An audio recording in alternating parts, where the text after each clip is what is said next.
حي على الفلاح.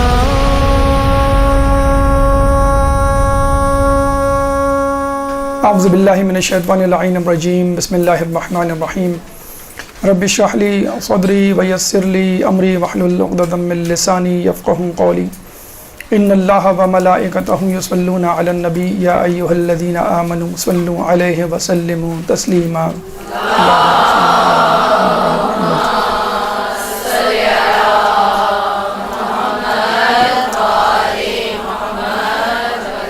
زیارت عراق کا سفر جاری ہے. مجموعی طور پر چھٹا اور نجف کے حوالے سے، یعنی نجف کی زیارات کے حوالے سے یہ چوتھا درس، چوتھی نشست ہے. جیسے کہ ہم نے آپ کو بتلایا تھا کہ نجف شہر اور خود حرم امیر المومنین ایک بہت بڑی کائنات ہے. جس طرح آپ خود مولا کائنات ہیں، ان کا حرم بھی جو ہے وہ پوری ایک کائنات ہے. فقط مرقد مطہر نہیں، اس کے پیچھے جو تاریخی واقعات ہیں اور ان کے دنیا سے پردہ کرنے کے باوجود جو واقعات، کرامات، وہاں پہ معجزات ظاہر ہوئے ہیں، وہ تاریخ کی کتابوں میں مذکور و منقول ہیں. اور پھر ہم نے یہ بھی کہا کہ فقط حرم مطہر میں مرقد مطہر دیکھنا، اس کی زیارت کرنا، دعائیں اور اس سے استفادہ کرنا ہی کافی نہیں، بلکہ آپ آس پاس بھی نگاہ دوڑائیں تو انشاءاللہ آپ کو بہت ساری ایسی چیزیں ملیں گی.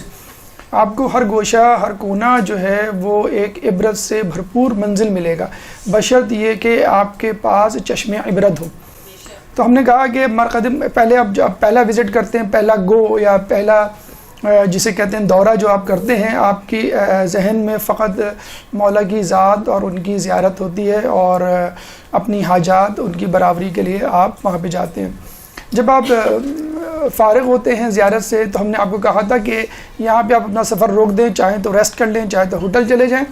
سیکنڈ گو میں، سیکنڈ نشست میں آپ واپس آئیں تر و تازہ ہو کے، اور دوبارہ آپ دیکھیں گے 4-5 دن جو سنگل عراق زیارت ہوتی ہے، اس میں 4-5 دن آپ کو زیارت کے نجف میں ضرور دیے جاتے ہیں.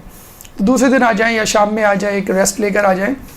ہمیں آپ نے یہ کہا کہ مرقد مطہر اور ان کے ساتھ پائنتی پہ جو 2 انبیاء ہیں، ان کی زیارت کے بعد آپ دیکھیں اس کے آس پاس کیا ہے. رواق ہے، اور اس سے نکلتے ہوئے آپ مرقد مطہر سے دائیں اور بائیں علامہ حلی مقدس اردبیلی ہیں. اس کے بعد ہم نے کہا کہ آپ باب کبیر سے داخل ہوں اور اینٹی کلاک وائز اپنا سفر جاری رکھیں تو آپ کو بہت ساری چیزیں جو ہیں وہ مل جائیں گی. مثلا آپ جو ہے وہ مسجد خضرہ کی طرف جاتے ہیں، آپ شیخ توسی کی طرف جاتے ہیں، آپ جو ہے وہ مسجد راز کی طرف جاتے ہیں، وغیرہ وغیرہ. مینار ہے، رواق ہے، اس کے جو ہے کوریڈورز ہیں، صحن ہے. ہر چیز جو ہے وہ آپ کے لیے ایک عبرت اور سبق کا ذریعہ ہے، بشرط یہ کہ آپ اس کے لیے تیار ہوں، ذہنی طور پہ، روحانی طور پہ اب وہاں موجود ہوں. موجودگی نہ صرف جسمانی بلکہ ذہنی اور روحانی طور پہ ضروری ہے. آپ نے سیکنڈ گو میں، سیکنڈ نشست میں، سیکنڈ وزٹ میں اطراف مرقد مطہر کو دیکھ لیا. جو ہم نے 15 چیزیں گنوائی تھیں، اس میں پھر ہم نے ایڈ کیے تھے کہ مینار ہے، مثلا گنبد ہے، پھر جو گنبد میں کھڑکیاں ہیں.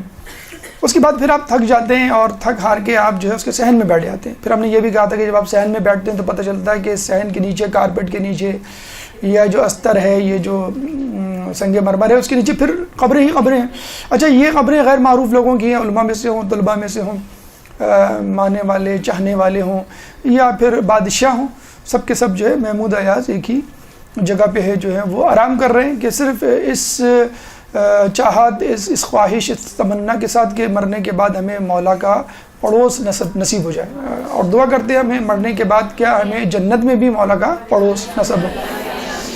اس کے بعد آپ صحن میں بیٹھتے ہیں تھک ہار کے اور دیکھتے ہیں آس پاس کیا چیزیں ہیں، تو آپ کو چھوٹے چھوٹے حجرے نظر آتے ہیں. دیکھیں اس میں بھی نظر آ رہے ہوں گے. مرقد مطہر یہ جو رواق ہے، ایوان الذہب ہے، اس کے آس پاس چھوٹے چھوٹے حجرے ہیں.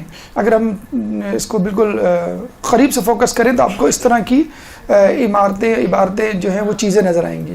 اچھا، پہلی نگاہ میں ہمیں نظر آتا ہے کہ یہ بس ایک خوبصورتی کے لیے انہوں نے حجرے بنا دی ہیں. چکور بناتے تو عجیب سا لگتا ہے، محراب نما مسجد کے انداز کے ہم نے حجرے بنا دیے، تو چلو ٹھیک ہے، لوگ جو ہے وہ اس کو بھی دیکھ کے لطف اندوز ہوں.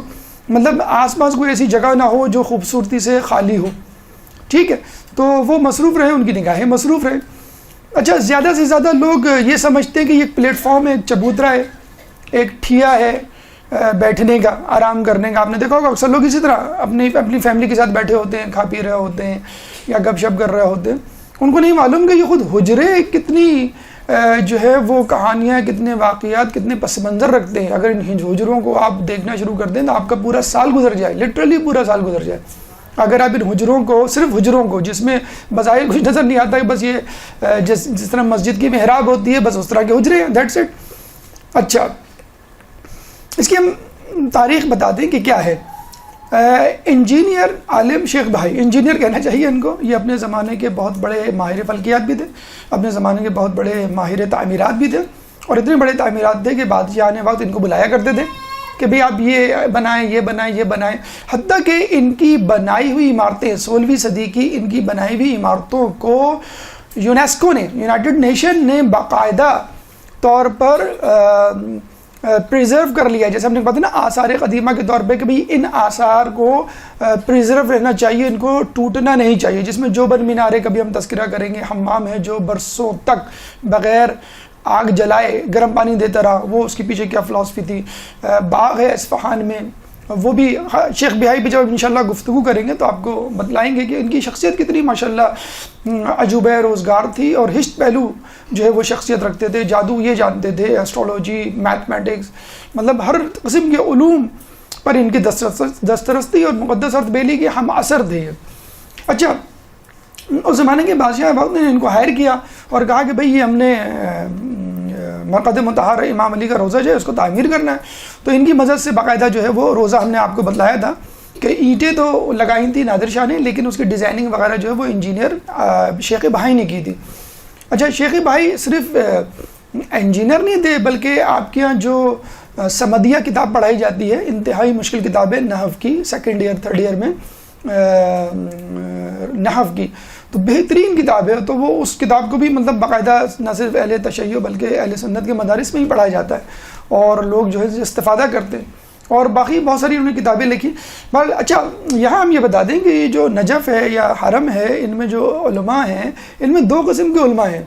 ایک تو وہ علماء ہیں جو دفن ہیں، آپ نے ان کا نام دیکھ لیا، تختی دیکھ لی، آپ نے فوراً جو ہے وہ اپنا کمپیوٹر اسٹارٹ کیا اور ان کے زمانے میں چلے گئے اور ان کے بارے میں آپ نے کھنگالنا اور اپنے دماغ کو ٹٹولنا شروع کر دیا. لیکن ان میں وہ لوگ بیچارے رہ جاتے ہیں کہ جو یہاں آئے 10-12 سال بلکہ عمر گزار دی، لیکن اتفاق سے اپنے ملک گئے، وہاں انتقال ہو، وہیں دفن ہو گئے یا ضرورتاً چلے گئے. امام خمینی نے 10-12 سال گزارے یہاں پر، اور ان کی پوری اگر آپ وہ نجف کی زندگی پڑھیں تو وہ بھی ماشاءاللہ دلچسپی سے خالی نہیں ہے. تو بہت سارے علماء آئے، یہاں رہے، اس کے بعد چلے گئے، تو ان کا تو ذکر ہم نہیں کر سکتے کیونکہ وقت کی کمی ہے. لیکن بہرحال جتنا ہو سکے گا ہم آپ کے سامنے علماء کے حالات پیش کریں گے جو یہاں پر موجود ہیں. انجینئر شیخ عالم بہائی نے حجرے بنائے. اچھا، آپ کہیں گے کہ ٹھیک ہے لیکن اس میں کیا ایسی خاص بات ہے؟ ایک ڈیزائننگ ہے محراب کی شکل کی، وہ ایک بچہ بھی جیومیٹری کی مدد سے بنا سکتا ہے. لیکن ان کا کمال یہ نہیں ہے، ان کا کمال ایک اور ہے جس پہ ابھی تک ہم یہ سمجھتے ہیں کہ باقاعدہ کوئی ریسرچ نہیں ہوئی ہے. وہ کیا کمال ہے؟ یہ ایسٹرولوجسٹ تھے. اچھا، ہمارے یہاں علم فلکیات میں یہ کہا جاتا ہے کہ ہر ستارہ ایک علم کا مربی ہے.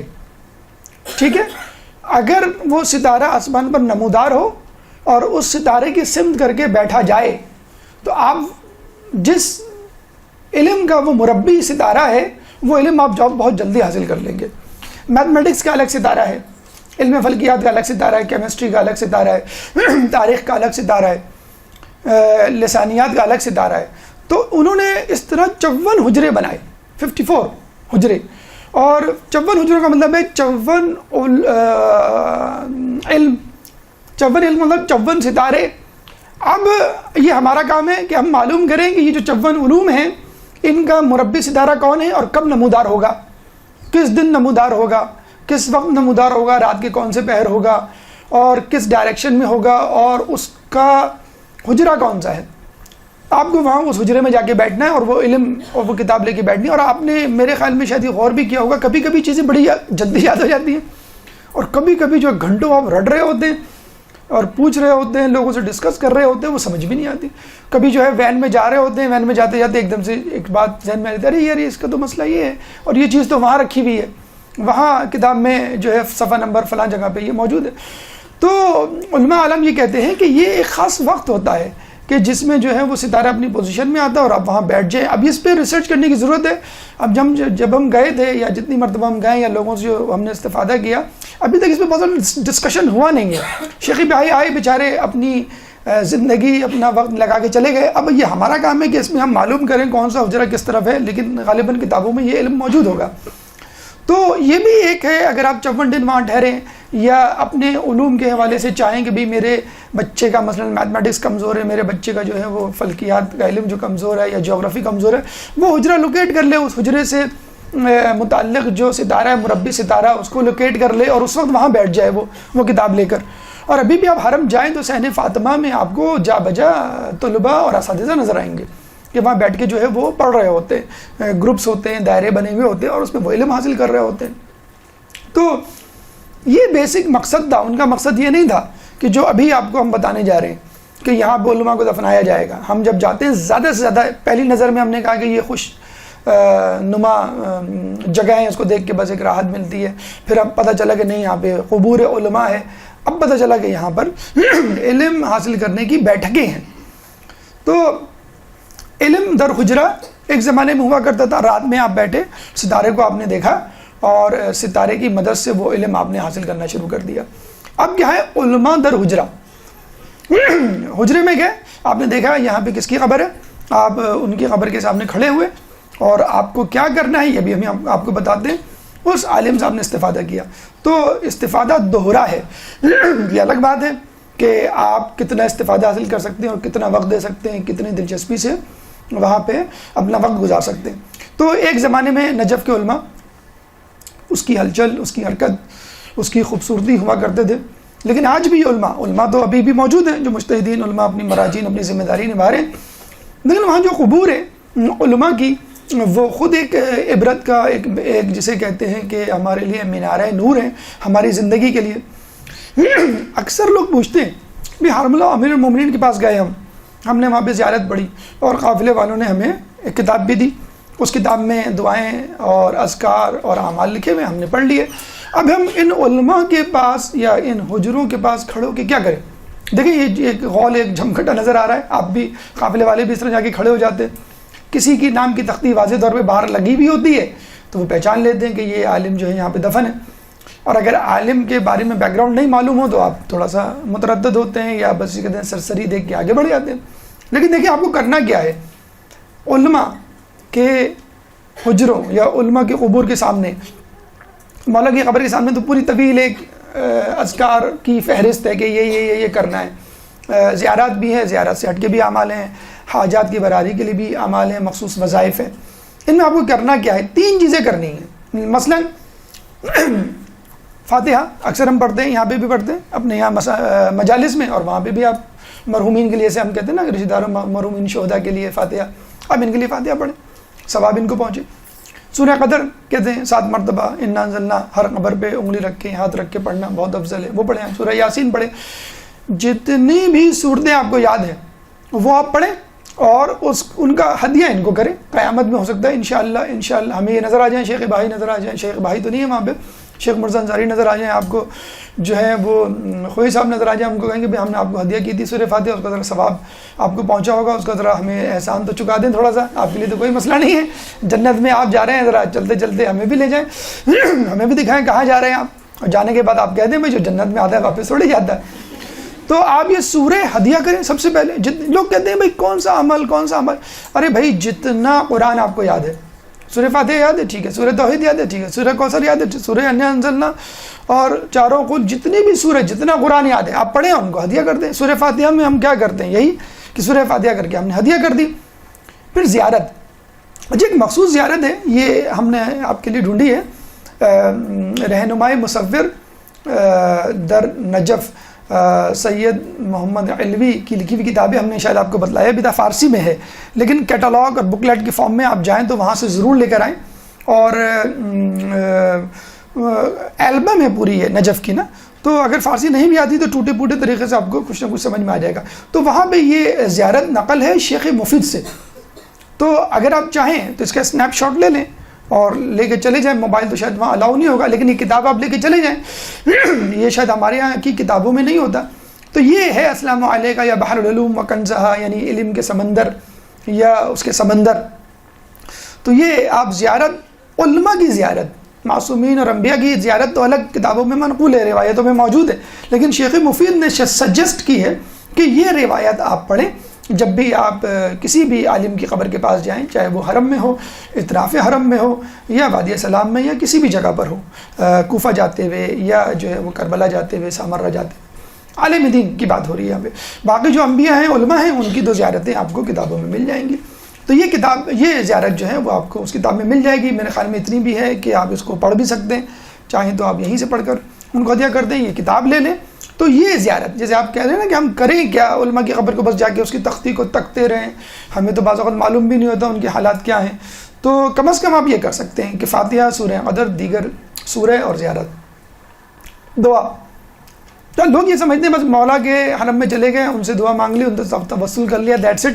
اچھا، بعض لوگ بڑا اچھا سسٹمیٹک انداز اپناتے ہیں. وہ کہتے ہیں کہ بھی ہم مولا کے حرم گئے، مولا نے سنی نہیں ہماری. اب کیوں نہیں سنی؟ وہ ایک الگ پس منظر رکھتی ہے، بات وجہ رکھتی ہے. اچھا، اللہ جب نہیں سنتا آپ کیا کرتے ہیں؟ مولا کے پاس جاتے ہیں کہ مولا یہ کام کروا دیجئے. توسل، شفاعت اسی کو تو کہتے ہیں، وسیلہ اسی کو تو کہتے ہیں. اللہ ہم جیسے گناہ گار کی بات نہیں مان رہا، بھائی آپ کی بات مان لے گا، آپ معصوم ہیں، آپ امام ہیں، آپ کی بات ضرور مان لے گا، اس لیے ہم آپ کی بات توسل ہم کرتے ہیں. اسی لیے تو کرتے ہیں توسل کہ اللہ ہماری بات نہیں مانے گا، آپ کی بات ضرور مان لے گا. ٹھیک ہے، پھر آپ مولا کے حرم میں گئے اور وہاں پہ جو ہے وہ بات نہیں مانی گئی، تو آپ کہاں جائیں گے؟ اس کے پاس جو مولا کو عزیز ہوگا. تو وہاں ادراک میں جو بھی علماء ہیں وہ سب مولا کو عزیز تھے. مولا جب جو ہے وہ چٹھی کا جواب دیا کرتے تھے، مولا جب جو ہے وہ انگلیاں نکال کے رقعہ دے سکتے ہیں تمہاری زیارت قبول ہو گئی. مولا جو ہے اتنے واقعات، حیرت انگیز واقعات. ایک کتاب ہے وہ آپ پڑھیے گا، لے کر، اردو میں دستیاب ہے.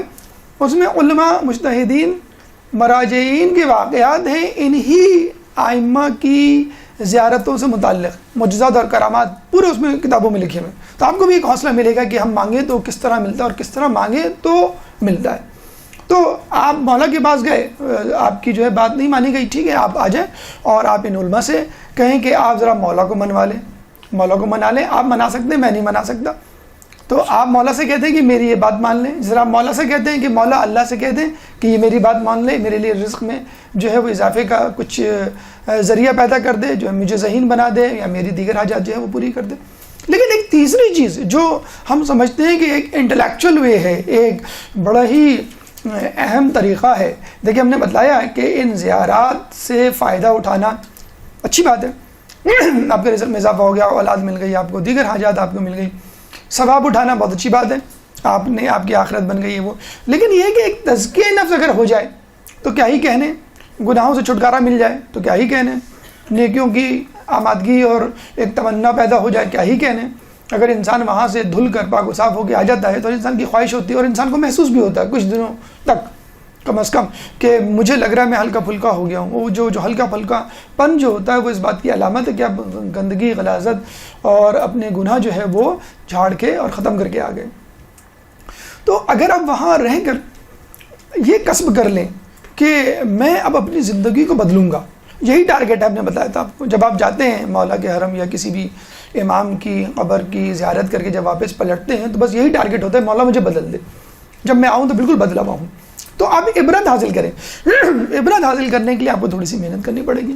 عبرت حاصل کرنے کے لیے آپ کو وہاں پر موجود علماء کی تفصیل، سیرت جو ہے وہ حاصل کرنی پڑے گی، اور ان کا روٹین معلوم کرنا پڑے گا، اور ان کی عادات و اطوار سے آشنائی حاصل کرنے کی پڑے گی. یہ تھوڑا سا دقت طلب کام ہے.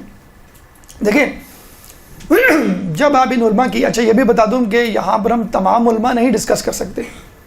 وہ اس لیے کہ جب ہم نے لسٹ دیکھی تو 500 سے زیادہ علماء دفن ہیں. تو اگر ہم ایک عالم روزانہ ڈسکس کریں اور روزانہ آپ کو بلائیں تو 365 دن سے بھی زیادہ، یعنی 1 سال سے زیادہ لگ جائیں. اگر فرض کر لیں مسلسل ہر اتوار جو ہے آپ کو اس کا درس دیا جائے، جیسے میں نے تمام مصروفیات چھوڑ کے بس یہی مصروفیات اپنا لی، تو سال بھر اگر ہم اتوار کا درس رکھیں تو 40 علماء ہو پائیں. وہ بھی ظاہر سی بات ہے کہ وقت کو مد نظر دیکھتے ہوئے اور آپ کی مصروفیات و دیگر عنوانات کو مد نظر دیکھتے ہوئے مناسب نہیں. تو 40 بھی ہم نے اس کو شارٹ لسٹ کیا تو بڑی مشکل سے پھر ہم اس کو 12 پہ لے کر آئے. تو اب دیکھیں وہ 12 بھی مکمل ہو جائے تو بڑی بات ہے. تو کم از کم 12 علماء جو وہاں موجود ہیں، مشہور و معروف ہیں، اور عموماً لوگ ان کے ناموں سے آشنا ہیں، تھوڑا بہت آپ نے سنا ہوا بھی ہے، تو ان سے تھوڑی سی آشنائی حاصل کر لیں، ان کا روٹین دیکھ لیں، ان کی خدمات دیکھ لیں، ان کا علم دیکھ لیں، ان کا تقویٰ دیکھ لیں، تاکہ کاپی کریں. بھائی مولا کے سامنے تو ہم یہ صاف کہہ کے اٹھ جاتے ہیں نا کہ بھائی مولا جیسے تو نہیں بن سکتے ہم، ٹھیک ہے نا، امام ہے، معصوم ہے، مولا کائنات ہیں، لیکن یہ جو لوگ ہیں یہ ہمارے جیسے لوگ تھے، بالکل ہمارے جیسے تھے، بالکل. اس میں بلکہ دیکھا جائے تو ہم سے کچھ نیچے ہی تھے. کیوں وہ نیچے تھے؟ ہمارے پاس فیسلٹیز موجود ہیں. آپ ان کی رودات اور حیات کے گوشے پڑھیں تو آپ تو حیران رہ جائیں کہ اگر اس طرح کی زندگی ہم گزاریں تو ہم تو کچھ بھی نہ کریں، فقط اس ٹینشن میں کہ کھائیں گے کیسے، سوئیں گے کیسے، گھر کیسے بنائیں گے. یہ جو ہم جنگلوں میں پہلے زمانے میں تو لوگ جنگلوں میں رہا کرتے تھے، جنگلی جانوروں سے، رہزنوں سے. جب زیارت پہ جایا کرتے تو رہزنوں سے ڈر ہوا کرتا تھا، اس سے ہم کیسے ساری زندگی آپ کی اسی میں گزر جائے. بہرحال عبرت حاصل کریں، اور انشاءاللہ ابھی ہم آپ کو جب علماء کے حجروں کی طرف لے کے جائیں گے تو ہر عالم کے بارے میں تھوڑا ہم آپ کو بتائیں گے انشاءاللہ. جب بھی آپ جائیں دعا اذکار پڑھیں، ٹھیک ہے، اور اس کے بعد دوسری بات اس پہ ان کے لیے دعا، ایک تو اذکار پڑھیں، ہم نے کہا سورہ فاتحہ، دیگر زیارت، دعا کریں. دعا کیا کریں؟ ان کی مغفرت کی دعا کریں، ان کے بلندی درجات کی دعا کریں، اپنی مغفرت کی دعا کریں، اور دعا کریں کہ اللہ مجھے ان کے نقش قدم پہ چلا. ٹھیک ہے، دو چیزیں ہو گئی. تیسری چیز یہ عبرت ہے کہ آپ کو ان کا لائف اسٹائل، ان کی خدمات، ان کا علم، ان کا تقویٰ اپنے ذہن میں رکھنا ہے، جو آپ ابھی انشاءاللہ سنیں گے یا کتابوں میں پڑھیں گے. اگر آپ چاہیں تو مزید تفصیل کے لیے، جیسے میں نے ایک کتاب بتائی حیرت انگیز واقعات، دوسری کتاب ہے درخشاں ستارے، یہ آپ لے لیں. تیسری کتاب ہے قصص العلماء، جو مرزا احمد تنکابنی کی ہے، اور جس کا ترجمہ آپ ہی کے مزت القائم کی سابقہ استانی ملکہ کاظمی نے کی ہے. تو یہ بھی آپ کے مدرسے کی ایک بہت بڑی جو ہے وہ فضیلت ہے کہ آپ کے مدرسے کی خاتون نے اس 150 علماء کے واقعات ہیں، قصص العلماء، جیسے قصص الانبیاء ہے، قصص العلماء 150 افراد علماء کے واقعات اسے موجود ہیں. درخشاں ستارے چھوٹی سی کتاب ہے، سب اردو میں اویلیبل ہیں آپ کی، اور عبرت انگیز واقعات، یہ 3 کتابیں. اس کے علاوہ islamiclaws.com کتاب بہت اچھی ویب سائٹ ہے، اس میں آپ جائیں، لیکن تمام مٹیریل انگلش میں ہے اس میں. islamiclaws.com. اس کے بعد wikipedia.com، wikishia.com، wikiehlulbayt.com، 3 ہیں وکی کے نام سے. اس میں آپ لکھیں فوراً آپ کو اس عالم دین کی تمام تفصیل مل جائے گی. wikipedia.com، wikishia.com، wikiehlulbayt.com، یہ ویب سائٹ آپ کو مل جائیں گی جس میں جو ہے آپ کو علماء کے حالات مزید. علامہ مولانا صادق حسن صاحب کی ویب سائٹ، ان کی اپنی آفیشیل ویب سائٹ تو نہیں ہے لیکن کسی نے کمپائل کیے، 19 دروس ہیں تقریباً علماء کے حالات اور احوال کے، وہ بھی انشاءاللہ اگر آپ سنیں تو آپ بہت زیادہ استفادہ کریں گے. تو یہ ویسے تو عیان الشیعہ نام کی کتابیں وہ عربی اور فارسی میں پھر ہیں، وہ تو بہت تفصیل ہے، اگر ابھی اردو کی کتابیں بھی پڑھ لیں گھول کے تو بس اس زندگی کے لیے کافی ہے. اچھا دیکھیں، ابھی میں نے آپ کو بات کی ان کا روٹین، ان کے حالات زندگی، ان کا تقویٰ اور ان کا انداز فکر دیکھ کے آپ کیسے سیکھیں. ابھی میں کل ہی کی بات ہے، میں عادت ہے کہ درس سے پہلے جو ہے وہ ویب سائٹس اور نیوز ویب سائٹس کو دیکھنا کھنگالنا، تو ایک امریکن فرم کے بارے میں نے پڑھا، تو اس کے باس کا انٹرویو دیا ہوا تھا. اس میں یہ نوجوانوں کو خصوصاً میں سنا رہا ہوں یہ بات، اس کے باس کا انٹرویو دیا ہوا تھا، اور وہ ایک ایڈورٹائزمنٹ کمپنی تھی، اور اس کمپنی نے بہت تیزی سے ترقی کی تھی، اور ود ان فیو ایئرس جو ہے 55 امپلائی اس نے ہائر کر لیے تھے، اور وہ خود لڑکا دیکھا جاتا ہے، لڑکا ہے باس، جسٹ 25 ایئرس، 25 سال کا وہ لڑکا ہے. ٹھیک ہے، اب اس کا روٹین سنیے آپ.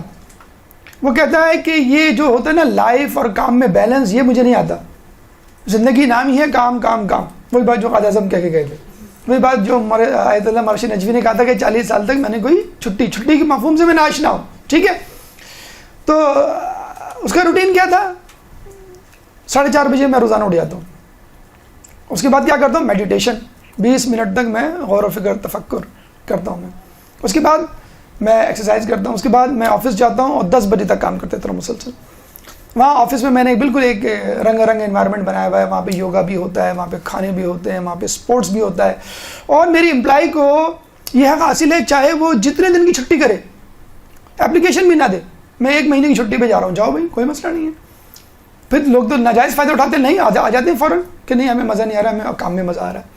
اب آپ دیکھیے کہ ہمارا نوجوان جب یہ امریکن ایپ کمپنی بلا بلا بلا کی باتیں سنتا ہے تو فوراً امپریس ہو جاتا ہے, واہ کیا بات ہے بھائی, یہ ہوتا ہے لائف اسٹائل, یہ آدمی کو صبح اٹھنا چاہیے, میڈیٹیشن کرنی چاہیے, اور پھر جو ہے دن رات. تو بھائی آیت اللہ مرشد نجفی کیا کرتے تھے, سید محدث نوری کیا کرتے تھے, شیخ عباس قمی کیا کرتے تھے, شیخ مرزا انصاری کیا کرتے تھے, پڑھے ہم ان کی حالت. شیخ محدث نوری جا کے فجر کی اذان سے پہلے چراغ جلایا کرتے تھے, ارلی برڈ جسے کہتے ہیں, پہلا آدمی جو جا کے کھولے اور خدام کے ساتھ جو ہے وہاں پہ جھاڑو لگائے اور چراغ جلائے. تو 4:30 بجے بھائی وہ بھی اٹھتے تھے. ہم آپ سے کہہ رہے ہیں کہ فجر میں 1 گھنٹہ پہلے اٹھ جایا کرو, نماز شب پڑھا کرو. نہیں نماز شب, ارے یہ امریکنز کہہ رہے ہیں میڈیٹیشن کرو. کیا ہوتی میڈیٹیشن, یوں کر کے بیٹھ جائیں آپ 10 منٹ تک تفکر کریں. بھائی یہ کیا ہے, آپ آنکھیں کھولیں دیکھیں آپ کی دنیا کہاں ہے, آپ کے سامنے مسلح بچھا ہوا ہے اور نور افشانیاں ہو رہی ہیں سحر کی, آپ اس کو دیکھیں. تو یہ نماز شب آپ کو یہ سکھا تو رہی ہے, آپ میڈیٹیشن کے چکر میں جو ہے وہ بیٹھے ہوئے آپ کو. اچھا آپ کہہ رہے ہیں کہ گوگل کمپنی میں بڑا فرینڈلی انوائرمنٹ ہوتا ہے, کھانا پینا گپ شپ اور گھومنا پھرنا اور اسپورٹس کی فیسلٹیز یہ وہ. ہمارے یہاں بھی ایک آفس کھلا تھا جو ابھی اس پہ بین لگا, پھر دوبارہ ابھی جو ہے وہ کھلنے جا رہا ہے. بہرحال تو ہمارے یہاں ایسا نہیں ہوتا کیا. اب آپ کو بتایا جائے کہ پہلے زمانے میں قم اور نجف میں کیا انداز فکر ہوتا تھا پڑھائی کا. اچھا نجف میں تو ابھی ہماری ایک صاحب سے بات ہو رہی تھی, نجف سے آئے تھے وہ, ہم نے خود بھی نوٹ کیا کہ بھئی وہاں کیا انداز ہے. انداز یہ ہے کہ بھئی یہ مشاعرہ آپ کو ہم نے بتا دیا ہیوج اماؤنٹ کا مشاعرہ مل رہا ہے. پچھلی مرتبہ منہ سے نکل بھی گیا تھا, دوبارہ نکل جاتا, لوگ کہیں گے پتہ نہیں کیا, شاید اس کے پیچھے پڑ گئے کہ یہ بڑی اٹریکٹیو اماؤنٹ ہے. تو وہ مشاعرہ ملتا ہے. اچھا پھر کیا کرنا ہے, آپ کی مرضی. کیا مطلب مرضی ہے, اب آپ جس سے بھی پڑھیں جہاں بھی پڑھیں. مدرسہ آپ کی مرضی, جو بھی مدرسہ جوائن کر لیں. اگر مدرسے کی ٹائمنگ سے گھبرا رہے ہیں آپ, کوئی بات نہیں, آپ مدرسے میں نہ پڑھیں, پھر کس سے پڑھو, کسی بھی استاد کو ڈھونڈ لیں, اپنے کسی سینئر اسٹوڈنٹ کو بول لیں, پاکستان سے گئے ہوئے کسی ٹیچر سے ڈھونڈ لیں کہ چھٹی لینے میں آسانی ہو. نہیں بھائی چھٹی لینے میں آسانی نہیں ہو, آپ جب چاہیں چھٹی کریں, بول دیں صرف اپنے استاد کو کہ میں جا رہا ہوں, ٹھیک ہے آپ جائیں, پھر کوئی مسئلہ نہیں, پھر آپ آ جائیں, آپ کا مشاعرہ اسکالرشپ جی ملتا رہے گا. تو ہم نے کہا یار یہ تو بہت ہی ریڈیکولس بات ہے کہ آپ کی بالکل چھٹی ہے. اچھا کوئی اٹینڈنس نہیں. اچھا کتاب امتحان, کوئی امتحان نہیں. میں بتا رہا ہوں آزاد جو پڑھتے ہیں ان کی بات کر رہا ہوں میں, مدرسے میں جو پڑھ رہے ہیں وہ ایک الگ سسٹم ہے, لیکن آزاد میں آپ کو آزادی ہے, آپ کر سکتے ہیں. میں گیا, استاد یہ کتاب پڑھنی ہے, کون سی بھی, یہ اصول مظفر. اچھا جو اصول آپ نے جو ہے وہ موجز پڑھ لی, پوچھے کبھی نہیں وہ آپ سے. ہم جائیں ایڈمیشن لینے یہاں پہ کسی اسکول میں, کلاس 8 میں 7 کلاس کی مارک شیٹ دیں آپ میرے رزلٹ کو نہیں مانتے کیونکہ ہمیں نہیں معلوم کیسا اسکول تھا, آپ کو ٹیسٹ دینا پڑے گا. وہاں پہ معیوب سمجھا جاتا ہے اگر میں کسی کو اپنی کتاب پڑھی, اچھا یہ سوال اس کا جواب بتاؤ, اس کا مطلب میں نے آپ پہ شک کیا, جبھی تو میں آپ کو امتحان لے رہا ہوں. آپ نے کہا مجھے یہ کتاب پڑھنی ہے, بالکل فبیہا, موسٹ ویلکم, اہلاً و سہلاً, مرحبا, پڑھیں آپ. میں آپ سے پوچھوں گا نہیں کہ آپ نے پچھلی کتاب پڑھی کہ نہیں پڑھی. بھئی آپ کے ہاتھ میں یہ کتاب ہے, اسی لیے تو یہ کتاب ہے کہ آپ نے پچھلی کتاب پڑھ چکے ہیں. میں سکون سے استاد پڑھائے گا, آپ کو 1 سال لگے, 2 سال لگے, 3 سال لگے, کوئی مسئلہ نہیں. آپ کو آدھا گھنٹہ پڑھنا ہے, 1 گھنٹہ پڑھنا ہے, 2 گھنٹے پڑھنا ہے, جب آپ چاہیں. استاد کے پاس ٹائم ہوگا, استاد بیٹھا ہوا, 1 پیسہ استاد نہیں لیتا, آپ کو پتہ ہے, 1 پیسہ کوئی استاد پیسے نہیں لیتا. بلکہ ایک صاحب تھے جو قم سے آئے ہوئے تھے, نجف سے نہیں, قم سے آئے ہوئے تھے یہاں پہ. ان سے ہم نے کہا تو ناراض ہو گئے کہ میں آپ سے پیسے لوں گا, کوئی ہو ہی نہیں سکتا, کیسے پیسے لے لوں میں آپ سے. تو بہت ہی معیوب سمجھا جاتا ہے. جو مشاعرہ مل رہا ہے ان کو دیٹس انف, بہت کافی ہے. تو آپ دیکھیں گوگل اور یہ جو میں کمپنیز بتاؤں نا امریکہ میں جو اتنی آزادی دے رہی ہیں, ایک فرینڈلی انوائرمنٹ دے رہے ہیں, تو یہ فرینڈلی انوائرمنٹ اور آسانیاں تو نجف اور قم میں بھی. اچھا اب کہیں جا کے نظام تھوڑا سا سخت بنا ہے, کیوں, ہم جیسے لوگوں کے جو فائدہ اٹھاتے ہیں اور جو آتے نہیں ہیں اور بس وہاں پہ جو ہے وہ پڑھے ہوئے ہیں. کچھ لوگ کہتے ہیں کہ پڑھ رہے ہیں, کچھ پڑھے ہوئے, بس مولا کے در پہ پڑے ہیں اور روٹی کھا رہے ہیں اور بس جو ہے مستنڈے ہو رہے ہیں اور کچھ نہیں کر رہے, بس پڑے ہوئے. پہلے زمانے میں بھی ہوتے تھے لوگ, ابھی بھی ہوتے ہیں. چلیں ٹھیک ہے, کچھ نہ کچھ وہاں پہ کر ہی رہے ہیں, لیکن جو غلط امپریشن چھوڑ کے جا رہے ہیں بہرحال ان کے لیے کہ پھر ایک سسٹم بنایا جاتا ہے, ایگزام سسٹم, اور پھر اس سے وہ گزرتے ہیں. لیکن ابھی بھی یقین کیجئے لوگ کہتے ہیں کہ مولا کی برکت ہے کہ لوگ چیٹنگ فراڈ نہیں کر پاتے. نجف کی اسپیشلی, ابھی نجف تو ابھی بھی اسی ٹکر پہ تقریباً آدھا بن چکا ہے وہ سسٹمیٹک, لیکن آدھا ابھی بھی آزاد ہے کہ آپ کی مرضی. ایک صاحب سے ملے, 7 سال انہوں نے وہاں پہ گزارے, ہم نے کون سے ایگزام دیے, کوئی ایگزام نہیں دیا, ناٹ ایٹ آل.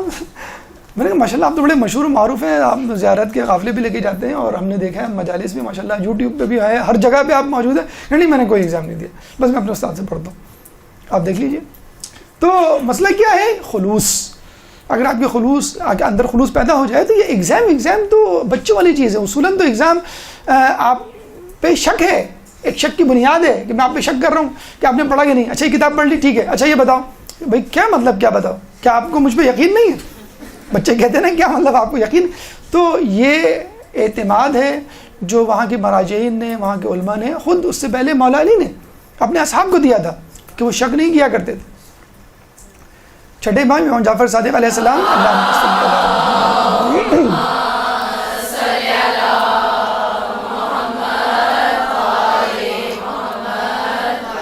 اگر کوئی شخص تمہارے دوست کے بارے میں بدگمانی پیدا کرے اور 50 گواہ لے کر آ جائے تو بھی تم اس کی بات پہ نہ مان لو. رسول فرماتے ہیں کہ اگر کوئی شخص تمہارے سامنے کسی بات کا عذر بنائے, دے, پیش کرے تو تم اس کو قبول کر لو. تو کسی نے پوچھا کہ اگر اس کے پاس کوئی عذر نہ ہو, ارے اگر اس کے پاس کوئی عذر نہ ہو تو تم خود بنا لو, اس کے کہنے سے پہلے کہہ دو اچھا طبیعت خراب ہوگی اس لیے نہیں ہے.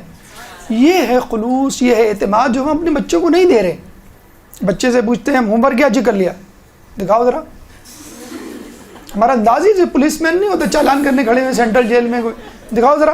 اگر نہ کیا ہوا ہو تو آج تمہاری خیر نہیں ہے. تمہارے ابا کو میں جو ہوں وہ ڈنڈا ہاتھ میں دوں گی اور سب بچوں کو کھڑا کروں گی, تمہارا تماشا. یہ انداز ہے ہمارا.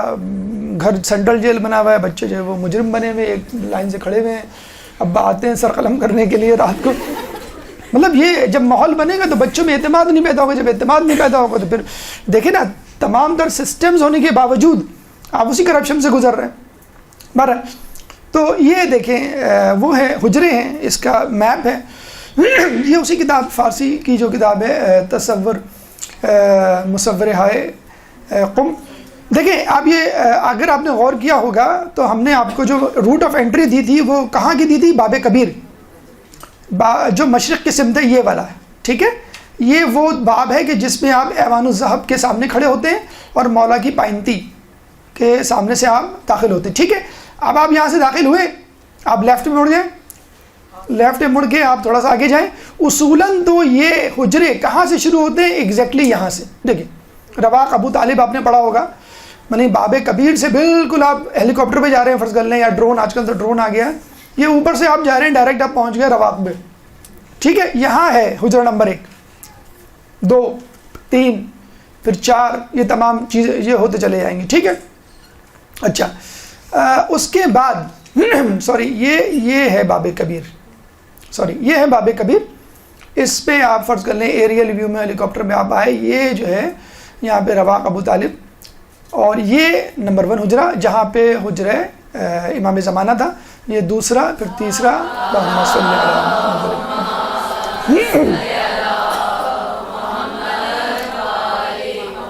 چوتھا, 5واں, 6واں, 7واں, 8واں, 9واں, 10واں, 11واں. میں نے آپ کو بتایا تھا 54 ہے. اگر ان 54 میں جو موجود علماء ہیں, 500 کی لسٹ دی ہوئی ہے, میں نے آپ کو بتایا islamiclaws.com پہ آپ جا کے پوری لسٹ آپ دیکھ لیں, ٹھیک ہے نا. صرف لسٹ دیکھ لیں, فی الحال اپنی آنکھوں کو ٹھنڈا کر لیں. تمام 500 کو بتانا یہاں بڑا مشکل ہے, تو اس میں بھی شارٹ لسٹنگ کر کے 12 ہم بس آپ کے لیے منتخب کر کے لائیں. اس میں پتہ نہیں کتنے ہو پاتے ہیں. بہرحال اب آپ یہ جو ہے حجرے سے شروع ہوئے اور یہاں پر پہنچے. یہاں پر کیا ہے, کون سا باب ہے, باب قبلہ, ٹھیک ہے. باب کبیر یہ رہا, ہم نے آپ کو بتلایا تھا مشرق کی سمت, الٹے ہاتھ پہ, اور آگے جا کے یہ باب قبلہ ہے, ٹھیک ہے. باب قبلہ سے جب اندر آتے ہیں آپ, یا باب قبلہ پہ فرض کر لیں آپ کھڑے ہو جائیں اپنا چہرہ مولا کی زری کی طرف کرتے ہوئے, تو الٹے ہاتھ پہ یہ ہے 11 نمبر, ٹھیک ہے. یہ ہے شیخ مرزا انصاری کا جو ہے آخری کونا, آخری آرام گاہ. یہاں سے ہم اسٹارٹ کر رہے ہیں, ٹھیک ہے. ہم تمام حجروں کو نہیں دیکھ سکتے, وقت کی کمی ہے, تو چیدہ علماء اور ان کے حالات ہیں, ٹھیک ہے. تو یہ آپ کو لوکیشن بس سمجھ میں آ جانی چاہیے. دیکھیں یہ لوکیشن آپ جو ہے بہت اچھی طرح حفظ کر لیں. انشاءاللہ جب مولا کے آپ حرم جائیں گے تو سیدھے ہاتھ پہ, الٹے ہاتھ پہ, آگے پیچھے جو بھی چیزیں ہیں انشاءاللہ جب آپ دیکھتے چلے جائیں گے اور ذہن میں وہ تصویریں آتی چلی جائیں گی ان شخصیات کی, ان شخصیات سے وابستہ واقعات کی, کہ ان کے ساتھ ساتھ کیا ہوا. تو خود بخود ایک طہارت, ایک پاکیزگی آپ کے اندر پیدا ہو جائے گی. آپ جاتے ہیں حج کرنے, مقام ابراہیم ایک دم سے سامنے آ جاتا ہے, فوراً ابراہیم علیہ السلام ذہن میں آ جاتے ہیں. آپ جاتے ہیں صحیح کرنے تو صفا مرفا کے درمیان تو بی بی ہاجرہ اور جناب اسماعیل فوراً ذہن میں آ جاتے ہیں. ٹھیک. تو 11 نمبر پہ شیخ مرزا انصاری پہلے عالم دین 11 نمبر حجرے. اس کا مطلب یہ نہیں کہ یہ پہلے حجرے میں ہے، نہیں، یہ 11ویں حجرے میں ہے جو کہ باب قبلہ کے الٹے ہاتھ میں واقع. بالکل آپ جیسے انٹر ہوں گے باب قبلہ کے الٹے ہاتھ پہ. ٹھیک ہے. دیکھیں اگر آپ اس کو پکچر وائز لیں، وہ تو ڈائیگرام تھی. یہ ہے انٹری آف باب کبیر، سامنے آپ کا ایوان الذہب، یہ ہے پائنتی کا داخل ہونے کا رستہ. ٹھیک ہے. یہاں نہ جائیں آپ، یہاں آ جائیں الٹے ہاتھ پہ اور پھر آگے چلے جائیں. یہ نظر آ رہا ہے آپ کو باب، یہ باب قبلہ ہے. اس باب قبلہ کی طرف پشت کر کے کھڑے ہو جائیں آپ. الٹے ہاتھ پہ شیخ مرزا انصاری، یہ شیخ مرزا انصاری. اور سیدھے ہاتھ پہ یہاں پہ جب آئیں گے تو یہاں پر آپ کو دوسرے علماء ابھی ہم آپ کو بتاتے ہیں. یہ باب قبلہ کے الٹے ہاتھ پہ 11 نمبر پہ شیخ مرزا انصاری. تھوڑے تھوڑے حالات واقعات ان لوگوں کے، تاکہ آپ کے ایمانی حرارت میں اضافہ ہو، عبرت ملے، اور ان کو ہم اپنا رول ماڈل بنا کے، ان کو اپنی مثال بنا کے ان کے نقش قدم پہ چلیں. ان کی ولادت کے بارے میں کہا جاتا ہے کہ باقاعدہ ان کی والدہ کے خواب میں جو ہے وہ ہمارے چھٹے امام جعفر صادق علیہ السلام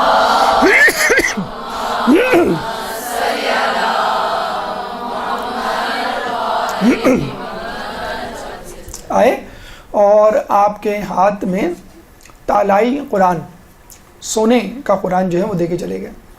تو آپ کے والدین جو ہے وہ سمجھ گئے کہ ہمارے گھر میں کسی بہت ہی محترم شخصیت کی آمد ہونے والی ہے، ہمارے گھر جو اولاد ہونے والی ہے وہ بہت ہی نام روشن کرے گی. یہ جو ہے وہ علاقہ، وہ شہر ہے دز پھول کے نام سے، ایران میں ہے. اور یہاں اس شہر کی خوبی یہ ہے کہ اس شہر میں عربی اور فارسی دونوں زبانوں کے بولنے والے پائے جاتے ہیں. یعنی جیسے ملتان کے بارے میں غالباً کہا جاتا ہے کہ وہاں پہ جو ہے وہ سرائکی ہے، that is the combination of Punjabi اور پشتو. تو یہاں پہ جو بولی جاتی ہے اس میں عربی کے الفاظ بھی ہیں، فارسی کے الفاظ بھی ہیں. تو یہ ان کو ایڈوانٹیج رہا کہ انہوں نے شروع سے جو ہے فارسی پہ بھی ملکہ حاصل رہا ان کو اور عربی پہ بھی. کہتے ہیں دز پھول. اچھا، کہتے ہیں کہ جب یہ جانے لگے ایران سفر پہ، علمی سفر پہ، تو ان کے والدہ نے روکا اور بہت روئید ہوئی. لیکن بعد میں یہ فیصلہ ہوا کہ چلے بھائی ہم استخارہ کر لیتے.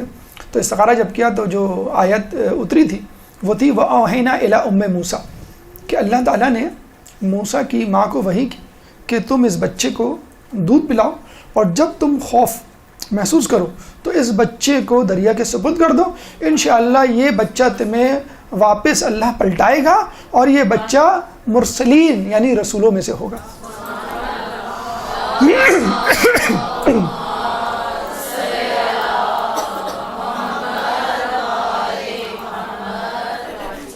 ٹھیک ہے. تو وہ سمجھ گئے کہ ہمارا جو بچہ جو جا رہا ہے وہ صحیح مقصد کے لیے جا رہا ہے. اور کہتے ہیں کہ تقریباً انہوں نے 22 سال ایران میں گزارے تھے. 22 سال. اچھا، یہ گئے تھے زیارت کے لیے، لیکن جب زیارت کے لیے گئے تو لوگوں نے پکڑ لیا ان کو، انہیں ہم نہیں جانے دیں گے. آپ رشتہ دار پکڑ لیتے نا کسی اہم شخصیت، اچھی پیاری شخصیت کو، نہیں ہم آپ کو نہیں آنے دیں گے. پکڑ لیا ہم آپ کو نہیں جانے دیں گے. کیوں؟ آپ میں ہمیں جوہر نظر آنے ہیں علم کے، ہمیں آپ سے استفادہ کرنا ہے. حالانکہ نجف کبھی نہیں آئے تھے، وہ ایران میں رہ کے انہوں نے علم حاصل کیا تھا شیخ مرزا انصاری نے. تو ایران میں انہوں نے لوگوں نے روک لیا اور انہوں نے جو ہے وہ لوگوں کی خواہش کے آگے اپنا گھٹنے ٹیک لیے اپنے. تو پھر وہاں انہوں نے پڑھا اور لوگوں سے استفادہ کیا، علماء سے استفادہ کیا، بڑی علم دین کی خدمت انجام دی. جو پہلا ان کا کارنامہ ہے، اس زمانے میں اخباری فرقہ تھا. کہاں؟ عراق میں، نجف میں اسپیشلی. اخباری فرقہ اس کو کہتے ہیں کہ جو قرآن اور حدیث کو مانتے ہیں، تقلید کو نہیں مانتے. یعنی عقل اور اجماع، 4 ہمارے ستون ہیں، قرآن، سنت، عقل اور اجماع. عقل اجماع کو نہیں مانتے، وہ کہتے ہیں بس قرآن سنت میں جو ہے وہ ہے اور ہمیں جو ہے تقلید کی ضرورت ہی نہیں ہے، ہم خود پڑھ کے حدیث اور قرآن فیصلہ کر لیں گے. اہل سنت میں اس فرقے کو اہل حدیث کہا جاتا ہے اور شیعوں میں اس فرقے کو اخباری کہا جاتا ہے، جو تقلید پہ یقین نہیں رکھتے. بس وہ کہتے ہیں کہ دیکھا جائے جب بھی وہ کوئی کتاب پڑھیں گے تو کتاب کے مصنف کی تو بات مانیں گے نا، تو وہ تقلید ہی تو ہوئی. ملٹیپل یا ڈائیورسیفائڈ، اسکیٹرڈ، منتشر تقلید سے بہتر ہے آدمی ایک آدمی کی تقلید کر لے. بس ہم بھی یہی کہتے ہیں. تو اخباری فرقے کی انہوں نے رد کی. ان کا انداز یہ ہوا کرتا تھا کہ وہ مفروضی مسائل، ہائپوتھیٹیکل مسائل پیش کرتے تھے. بھئی ایک شخص ہے جو ہے وہ گھر آتا ہے, اس نے آفس میں جو ہے وہ وضو کیا تھا, گھر آ کے اس کو پتہ چلتا ہے کہ نماز کا وقت ہو گیا, اب وہ سوچ رہا ہے کیا کرے, وضو کرے نہ کرے. ایک ہائپوتھیٹیکل آپ نے بنایا نا, حقیقی مسئلہ تو نہیں, آپ نے ایسے بنا دیا. تو وہ ہائپوتھیٹیکل بہت سارے مسائل بناتے تھے اور لوگوں کے سامنے رکھتے تھے اور پھر لوگ اس کو حل کیا کرتے تھے. اچھا ارسطو کے بارے میں بھی یہی کہا جاتا ہے, وہ آتا تھا, بیٹھتا تھا, کلاس ولاس نہیں لیتا تھا, نہ کوئی کتاب دیتا تھا, بس آگے آگے ایسے ہی بیٹھ جایا کرتا تھا اور بیٹھ کے کہتا تھا کہ میرے ذہن میں ایک سوال آ رہا ہے, کس کا کیا جواب ہوگا, بتاؤ تم لوگ بتاؤ, تم بتاؤ. وہ اس چکر میں, اور لوگ کہتے تھے یہ ٹائم پاس کرنے کے لیے آئے, میں پڑھا نہیں ہے, درس کی تیاری نہیں کی ہے. لمز میں بھی ایک استاد کو نکالا گیا ہے ابھی اسی اسٹائل کی بنیاد پر کہ آپ کیا ارسطو بننے جائے ہیں, خود بھوئے جائے غالباً ان کا نام ہے. تو وہ وہاں بیٹھے, وہ بھی اس طرح انہوں نے اسٹائل شروع کر دیا. انہوں نے بھی جو ہے وہ ٹاپک نہیں بتایا, نہ وہ سلیبس, کچھ نہیں, بس اس طرح کے بیٹھ کے انہوں نے پڑھنا شروع کیا. خیر پڑھا تو رہے تھے لیکن لوگوں نے کہا نہیں ہمیں نہیں چاہیے. بہرحال ارسطو کا یہ انداز تھا اور یہ شیخ مرزا انصاری کا بھی اسٹائل تھا کہ آگے بھائی سوال دیتے ہیں, بھائی بتاؤ اس کا جواب. لوگ لگے ہوئے ہیں کہ بھائی فلاں اصول قوانین کے تحت, فلاں اصول کے تحت یہ ہوگا. پھر آخر میں وہ تمام کی باتیں سن کے تم نے صحیح کہا, تم نے تقریباً صحیح کہا, تم نے تھوڑا سا صحیح کہا, دیکھو اس کا جواب یہ ہے, قرآن میں یہ لکھا ہے, اور سننا وہ پورا اور بہت ہی انٹرسٹنگ وے میں. اور کہتے ہیں کہ توضیح, آپ میں سے اگر کوئی توضیح پڑھاتا ہے یا کوئی مسائل پڑھاتا ہے, اس کا طریقہ یہی ہے, کبھی بھی ٹرمینالوجی کو انٹروڈیوس نہ کروائیں. کبھی بھی ٹرمینالوجی کو مثلا آپ نے کہا کہ دیکھیں اس میں جو ہے وہ اس کا جو ہے فتویٰ جو ہے عمل کرنا پڑے گا آپ کو, اور اگر آپ کو فلاں علم مل جاتا ہے تو آپ اس کے فتوے پہ عمل کر لیں. سمجھ میں آ گیا, ہاں کوئی مسئلہ تھوڑی ہے, اس کو احتیاط واجب کہتے ہیں. اور آپ نے پہلے ہی بتا دیا احتیاط واجب کسے کہتے ہیں, تو آپ پریشان ہو جائیں گے آپ. تو مفروضی مسائل اور ان کا حل, اس طرح وہ لے کے جو ہے وہ اپنے درس کو چلتے تھے. رسائل مقاصد, بہت کتابیں لکھی. رسائل مقاصد 2 کتابیں ہیں جو کہ حوزہ علم میں پڑھائی جاتی ہیں. حوزہ علم میں تقریباً 15-20 کتابیں تو پڑھائی جاتی ہوں گی, ٹھیک ہے, جن کو پڑھ کے آپ درس خارج میں جاتے ہیں. 13ویں سال 14ویں سال رسائل مقاصد پڑھائی جاتی ہے. 15ویں سال کفایہ پڑھائی جاتی ہے. کفایہ پڑھنے کے بعد کافی کا مطلب ہے درس خارج میں جانے کے لیے کافی. اب آپ ریسرچ کریں, ٹھیک ہے, اب آپ پڑھیں. ابھی تک تو آپ مقدمات پڑھ رہے تھے. تو کسی عالم کی کتاب درس حوزے کے سلیبس میں ہونا بہت بڑی بات سمجھی جاتی ہے. تو ان کی 2 کتابیں حوزے کی زینت بن چکی ہیں شیخ مرزا انصاری, رسائل اور مقاصد.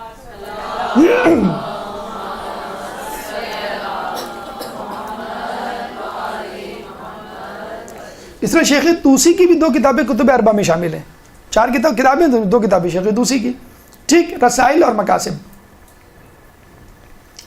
اچھا یہ بڑا ایک دلچسپ واقعہ ہے, اور یہ واقعہ ہمارے خیال میں خود علماء, اساتذہ اور مدارس میں پڑھنے والے لوگوں کے لیے ہے. ایک دفعہ سید حسین کوہ قمری بہت بڑے عالم دین تھے, علم اصول فقہ کے, ایک مسجد میں درس دیا کرتے تھے نجف کی. ان کو جانا تھا گھر, آدھا گھنٹہ باقی تھا درس میں. تو مسجد سے گزرتے ہوئے جس مسجد میں وہ درس دیتے تھے, انہوں نے کہا آدھا گھنٹہ باقی ہے, میں گھر جا کے کیا کروں گا, میں آرام کر سکتا ہوں ٹھیک سے, نہ کچھ پڑھ سکتا ہوں, چلو میں مسجد میں ہی بیٹھ جاتا ہوں. سستی ہو گئی, میں سو گیا تو کیا ہوگا. مسجد میں آ کے بیٹھ گئے. اب ان کے اسٹوڈنٹ تو آئے نہیں تھے سید حسین کوہ قمری کے, اپنے اسٹوڈنٹس کا ویٹ کرنے لگے. اچھا ہماری طرح تو تھے نہیں کہ وہ پیر پھیلا کے سو جائیں, ٹیک لگا کے جو ہے وہ بیٹھ جائیں. انہوں نے دیکھا کہ کونے میں درس ہو رہا ہے, جس طرح ان کا درس ہوتا تھا.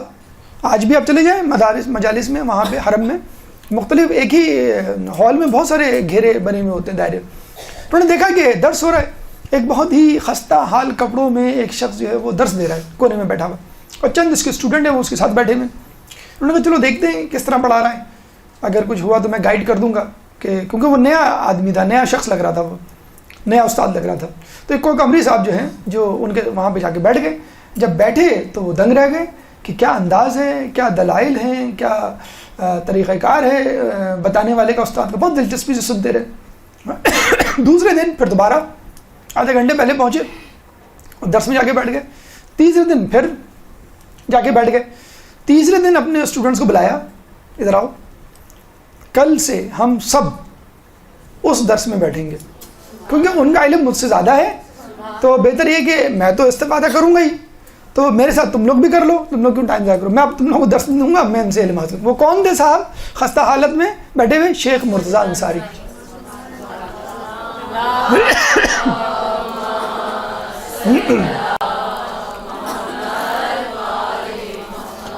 تو ہمیں جسے کہتے ہیں نا کہ جب آدمی تھوڑا سا علم حاصل کرتا ہے تکبر آ جاتا ہے، زیادہ علم حاصل کرتا ہے تو انکساری آ جاتی ہے، اور بہت زیادہ علم حاصل کرتا ہے تو کہتا ہے میں جاہل ہوں، میں جاہل ہوں۔ تو یہ عالم تھے، بہت بڑے عالم تھے اپنے طور پہ، جب ایک نئے عالم کو، نئے استاد کو دیکھا تو یہ نہیں کہا کہ یہ نیو کمر ہے، نہیں، 3 دن اس کو دیکھا اور کہا کہ نہیں اس کا علم مجھ سے زیادہ ہے، مجھے خود علم حاصل کرنا چاہیے۔ اچھا آپ کہیں گے بڑے بزی آدمی تھے، ان کو نمازیں پڑھنے کا ٹائم کیسے ملتا ہوگا؟ ہمیں نہیں ملتا نا نمازیں پڑھنے کا ٹائم، کبھی جو ہے وہ آخر وقت میں، کبھی 2 گھنٹے کے بعد دعائے کمیل، تعقیبات، زیارت، یہ ہوتی رہے گی، ہم اس سے بھی بڑا کام کر رہے ہیں، ہم پڑھ رہے ہیں، مدرسے میں پڑھا رہے ہیں۔ امی یہ تو بہت چھوٹا کام ہے جو آپ دعائیں لے کے اذکار لے کے بیٹھ جاتی ہیں، یہ تو امی ابو اور دادا دادی نانا نانی کے کام ہے۔ اب آپ دیکھیے شیخ مرزا انصاری کتنے مصروف تھے اپنے زمانے کے، مرجے تھے، کیا کرتے تھے؟ روزانہ نوافل پڑھتے تھے، ساری نوافل اتنے عرصے سے ہم نے نہیں پڑھی کہ بہت تعداد بھی نہیں یاد ہوتی، یہ بھی نہیں یاد ہوتا کہ پہلے پڑھنی کے بعد میں پڑھنی ہے، 2 کر کے پڑھنی، چاروں ایک ساتھ پڑھنی ہے۔ تعقیبات پوری پڑھا کرتے تھے۔ اچھا ہماری طرح نہیں چھاٹ کی جو مختصر ترین تعقیب ہو وہ آپ نے پڑھ لی، اللہ اللہ خیر صلی اللہ۔ جنت مانگنے گئے تو پوری 1000 گز کا پلاٹ چاہیے۔ یومیہ دعائیں جو بھی ہوتی ہیں صبح کی شام کی وہ پڑھا کرتے تھے۔ 1 پارہ قرآن، کوئی مر جائے اس کی برسی آ جائے تو آپ نے 1 پارہ پڑھ لیا، بہت بڑی بات ہے۔ ایک جگہ کا بھی قرآن خوانی ہوگی، ایسا کرو کہ تم لوگ سب گھر سے پڑھ کے آنا، آتے ہیں تو ایک دوسرے کی شکل دیکھ رہے ہوتے ہیں، کب سے پارہ ختم ہوگا، ڈھونڈ رہے ہوتے ہیں، تو راجو 1 صفحہ تم پڑھو 1 صفحہ میں پڑھوں۔ جو اندازی غلط ہے، وہ کچھ پڑھ رہا ہے آپ کچھ پڑھ رہے ہیں، مفہوم الگ ہے آپ دونوں کا۔ 1 پارہ قرآن، ایک نماز جعفر، روزانہ کی بات کر رہا ہوں میں، کبھی کبھی نہیں، روزانہ نماز جعفر تیار، جس کے بارے میں کہا گیا ہے کم از کم ہم جیسے کاہلوں کو دیکھ کر کم از کم دنیا زندگی میں تو 1 مرتبہ پڑھ لو، ٹھیک ہے۔ اور وہ شیخ مرزا انصاری جو ہیں وہ پوری جو ہے وہ روزانہ پڑھا کرتے تھے۔ زیارت جامعہ، زیارت عاشورہ، اور زیارت جامعہ عاشورہ کے بارے میں تھے کہ پوری جو 1000 لعنتیں اور 1000 وہ ہیں وہ تولا تبرہ کے ساتھ۔ اور یہی نہیں، اور علماء کا بھی یہ تھا، یہ اتفاقاً ہمارے سامنے آ گیا تو ہم نے آپ کے سامنے پیش کر دیا۔ کہتے ہیں یہ جب مرجع بنے، اچھا ان کو احساس تو تھا کہ I would be the next, لیکن آپ دیکھیں ان کو ساری کہ جب یہ سید حسن نجفی ان کے استاد تھے اور انہوں نے دیکھ لیا تھا کہ یہ جو ہیں بنیں گے، تو انہوں نے کہا کہ کل تمام لوگ حاضر ہو جائیں، میرے تمام شاگرد۔ رسول اللہ نے کہا تھا نا کہ کل میں علم اس شخص کو دوں گا جو یہ ہوگا یہ ہوگا یہ ہوگا یہ ہوگا۔ کون نہیں آیا؟ سب آ گئے۔ کون نہیں آیا؟ جس کو دینا تھا وہی نہیں آیا، جس کو دینا تھا وہی نہیں آیا۔ تو کہا نہیں بلاؤ، فائدہ کیا یہ سب فنکشن، یہ تقریب کرنے کا، بتانے کا۔ تو انہوں نے بلایا سب کو، کون نہیں آیا؟ سب آ گئے۔ کون نہیں آیا؟ شیخ مرزا انصاری نہیں آئے۔ گئے انہوں نے، کون نہیں آیا؟ کہ بہت زیادہ کون نہیں آئے گا، ان کو معلوم تھا کہ وہ کہاں ہیں، شیخ مرزا کہاں ہیں، کہ وہ تو حرم میں کیا کر رہے ہیں، نمازیں پڑھ رہے ہیں، دعا کر رہے ہیں، اذکار کر رہے ہیں۔ انہوں نے بولو بلا کے لاؤ، پکڑ کے لے گیا بھی آپ کو استاد، نہیں میں نہیں جاؤں گا، مجھے ذرا کام ہے، وہ نہیں استاد نے بلایا آپ کو۔ استاد نے بلایا تو استاد نے کہا کہ میرے بعد یہ تم لوگوں کا مرجع ہے، باقی واضح طور پہ ان کا اعلان کیا۔ اچھا سنیں آپ، استاد نے کہہ دیا، اسٹیمپ لگا دی، سرٹیفائڈ ہو گئے آپ، that's it from the beginning. Next day آپ کو مرجعیت سنبھال لینی چاہیے۔ نعوذ باللہ، ایک عالم دین تھے، ان کا میں تذکرہ بھی بتاؤں گا کہ جب ان کے سابق مرجع کا انتقال ہوا تو ان کے دل میں ہلکی سی خوشی پیدا ہوئی، وہ فوراً گئے مولا کے حرم کہ یہ خوشی کیوں پیدا ہوئی، تو ان کو دل میں یہ آیا کہ اب ان کے بعد میں مرجع بنوں گا۔ کہہ لیں گے وہ غائب ہو گئے، روپوش ہو گئے، نظر ہی نہیں آیا اس کے بعد کہ یہ خواہش پیدا کیسی ہوئی میرے دل میں کہ اب ان کے بعد مجھے ہی تو بننا ہے۔ زیر لب مسکراہٹ، بعض اوقات امی ابو کسی کے مر جائیں گے، اب جائیداد، جی استغفر اللہ، دادا نانی بہرحال۔ تو اچھا سرٹیفائڈ ہو چکے تھے، لیکن کیا کیا انہوں نے؟ خط لکھا۔ کس کو خط لکھا؟ ان کو لکھا، علامہ سید العلماء مازندرانی، یہ ان کے کلاس فیلو تھے، ہم اثر تھے، اور 19-20 کا فرق رہتا تھا، کمپٹیشن ہوتا ہے، استاد بھی فیصلہ نہیں کر پاتا کہ تم دونوں میں اچھا کون ہے۔ تو فارغ التحصیل ہونے کے بعد یہ چلے گئے ایران، کون؟ مازندرانی، اور یہی نجف میں رہ گئے۔ خط لکھا مازندرانی کو کہ آپ مجھ سے بہتر تھے، آپ واپس آ جائیں، استاد صاحب کا انتقال ہو گیا ہے، آپ سنبھال لیں۔ کچھ نہیں بتایا کہ انہوں نے مجھ کو کہا ہے آپ سنبھال لیں۔ انہوں نے کیا کہا؟ انہوں نے کہا کہ دیکھو میں نے جب سے تحصیل علم چھوڑا ہے، فارغ ہوا ہوں، میں لوگوں کی خدمت میں لگ گیا ہوں، یہاں پیش امام ہوں، لوگوں کی مسائل حل کرتا ہوں، درس و تدریس نہیں کرتا، لیکن تم اب تک درس و تدریس سے وابستہ ہو، چنانچہ یہ ذمہ داری تم ہی سنبھالو۔ تو یہ کہتے ہیں. اچھا کچھ لوگوں کا یہ بھی خیال ہے کہ ائمہ معصومین کے بعد شیخ مرزا انصاری کو سب سے زیادہ علم تھا. ائمہ معصومین کے بعد کوئی غیر معصوم اگر گزرا ہے جس کے بعد سب سے زیادہ علم تھا وہ شیخ مرزا. 3 افراد کے بارے میں جس میں یہ بھی شامل ہے.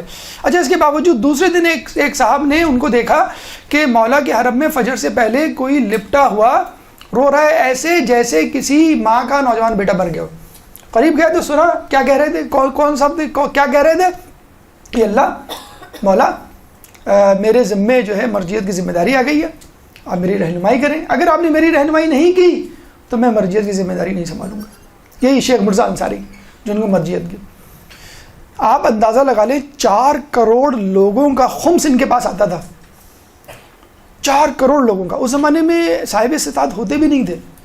4 کروڑ لوگوں کا. Definitely he was the richest person at that time. richest person ہوں گے کہ نہیں؟ آپ سنیں گے حیران رہ جائیں گے. جب انتقال ہوا تو تدفین کے پیسے ہی نہیں تھے, لاش پڑی ہوئی, میت پڑی ہوئی, جنازہ پڑا ہوا ہے, پیسے ہی نہیں ہیں دفنانے کے لیے. گھر والوں کو کہنے کیوں نہیں دفنانے کے لیے, پیسے ہی نہیں ہمارے پاس کفن کے دفن کے. تو ایک صاحب حیثیت آدمی آگے بڑھا اور کفن دفن کے پیسے. یہ حال تھا. دیکھیں پریکٹیکل اسلام اگر ساتھ ہو تو پھر آدمی اس جو ہے وہ درجے پہ پہنچتا ہے. درود پڑھتے محمد والے محمد.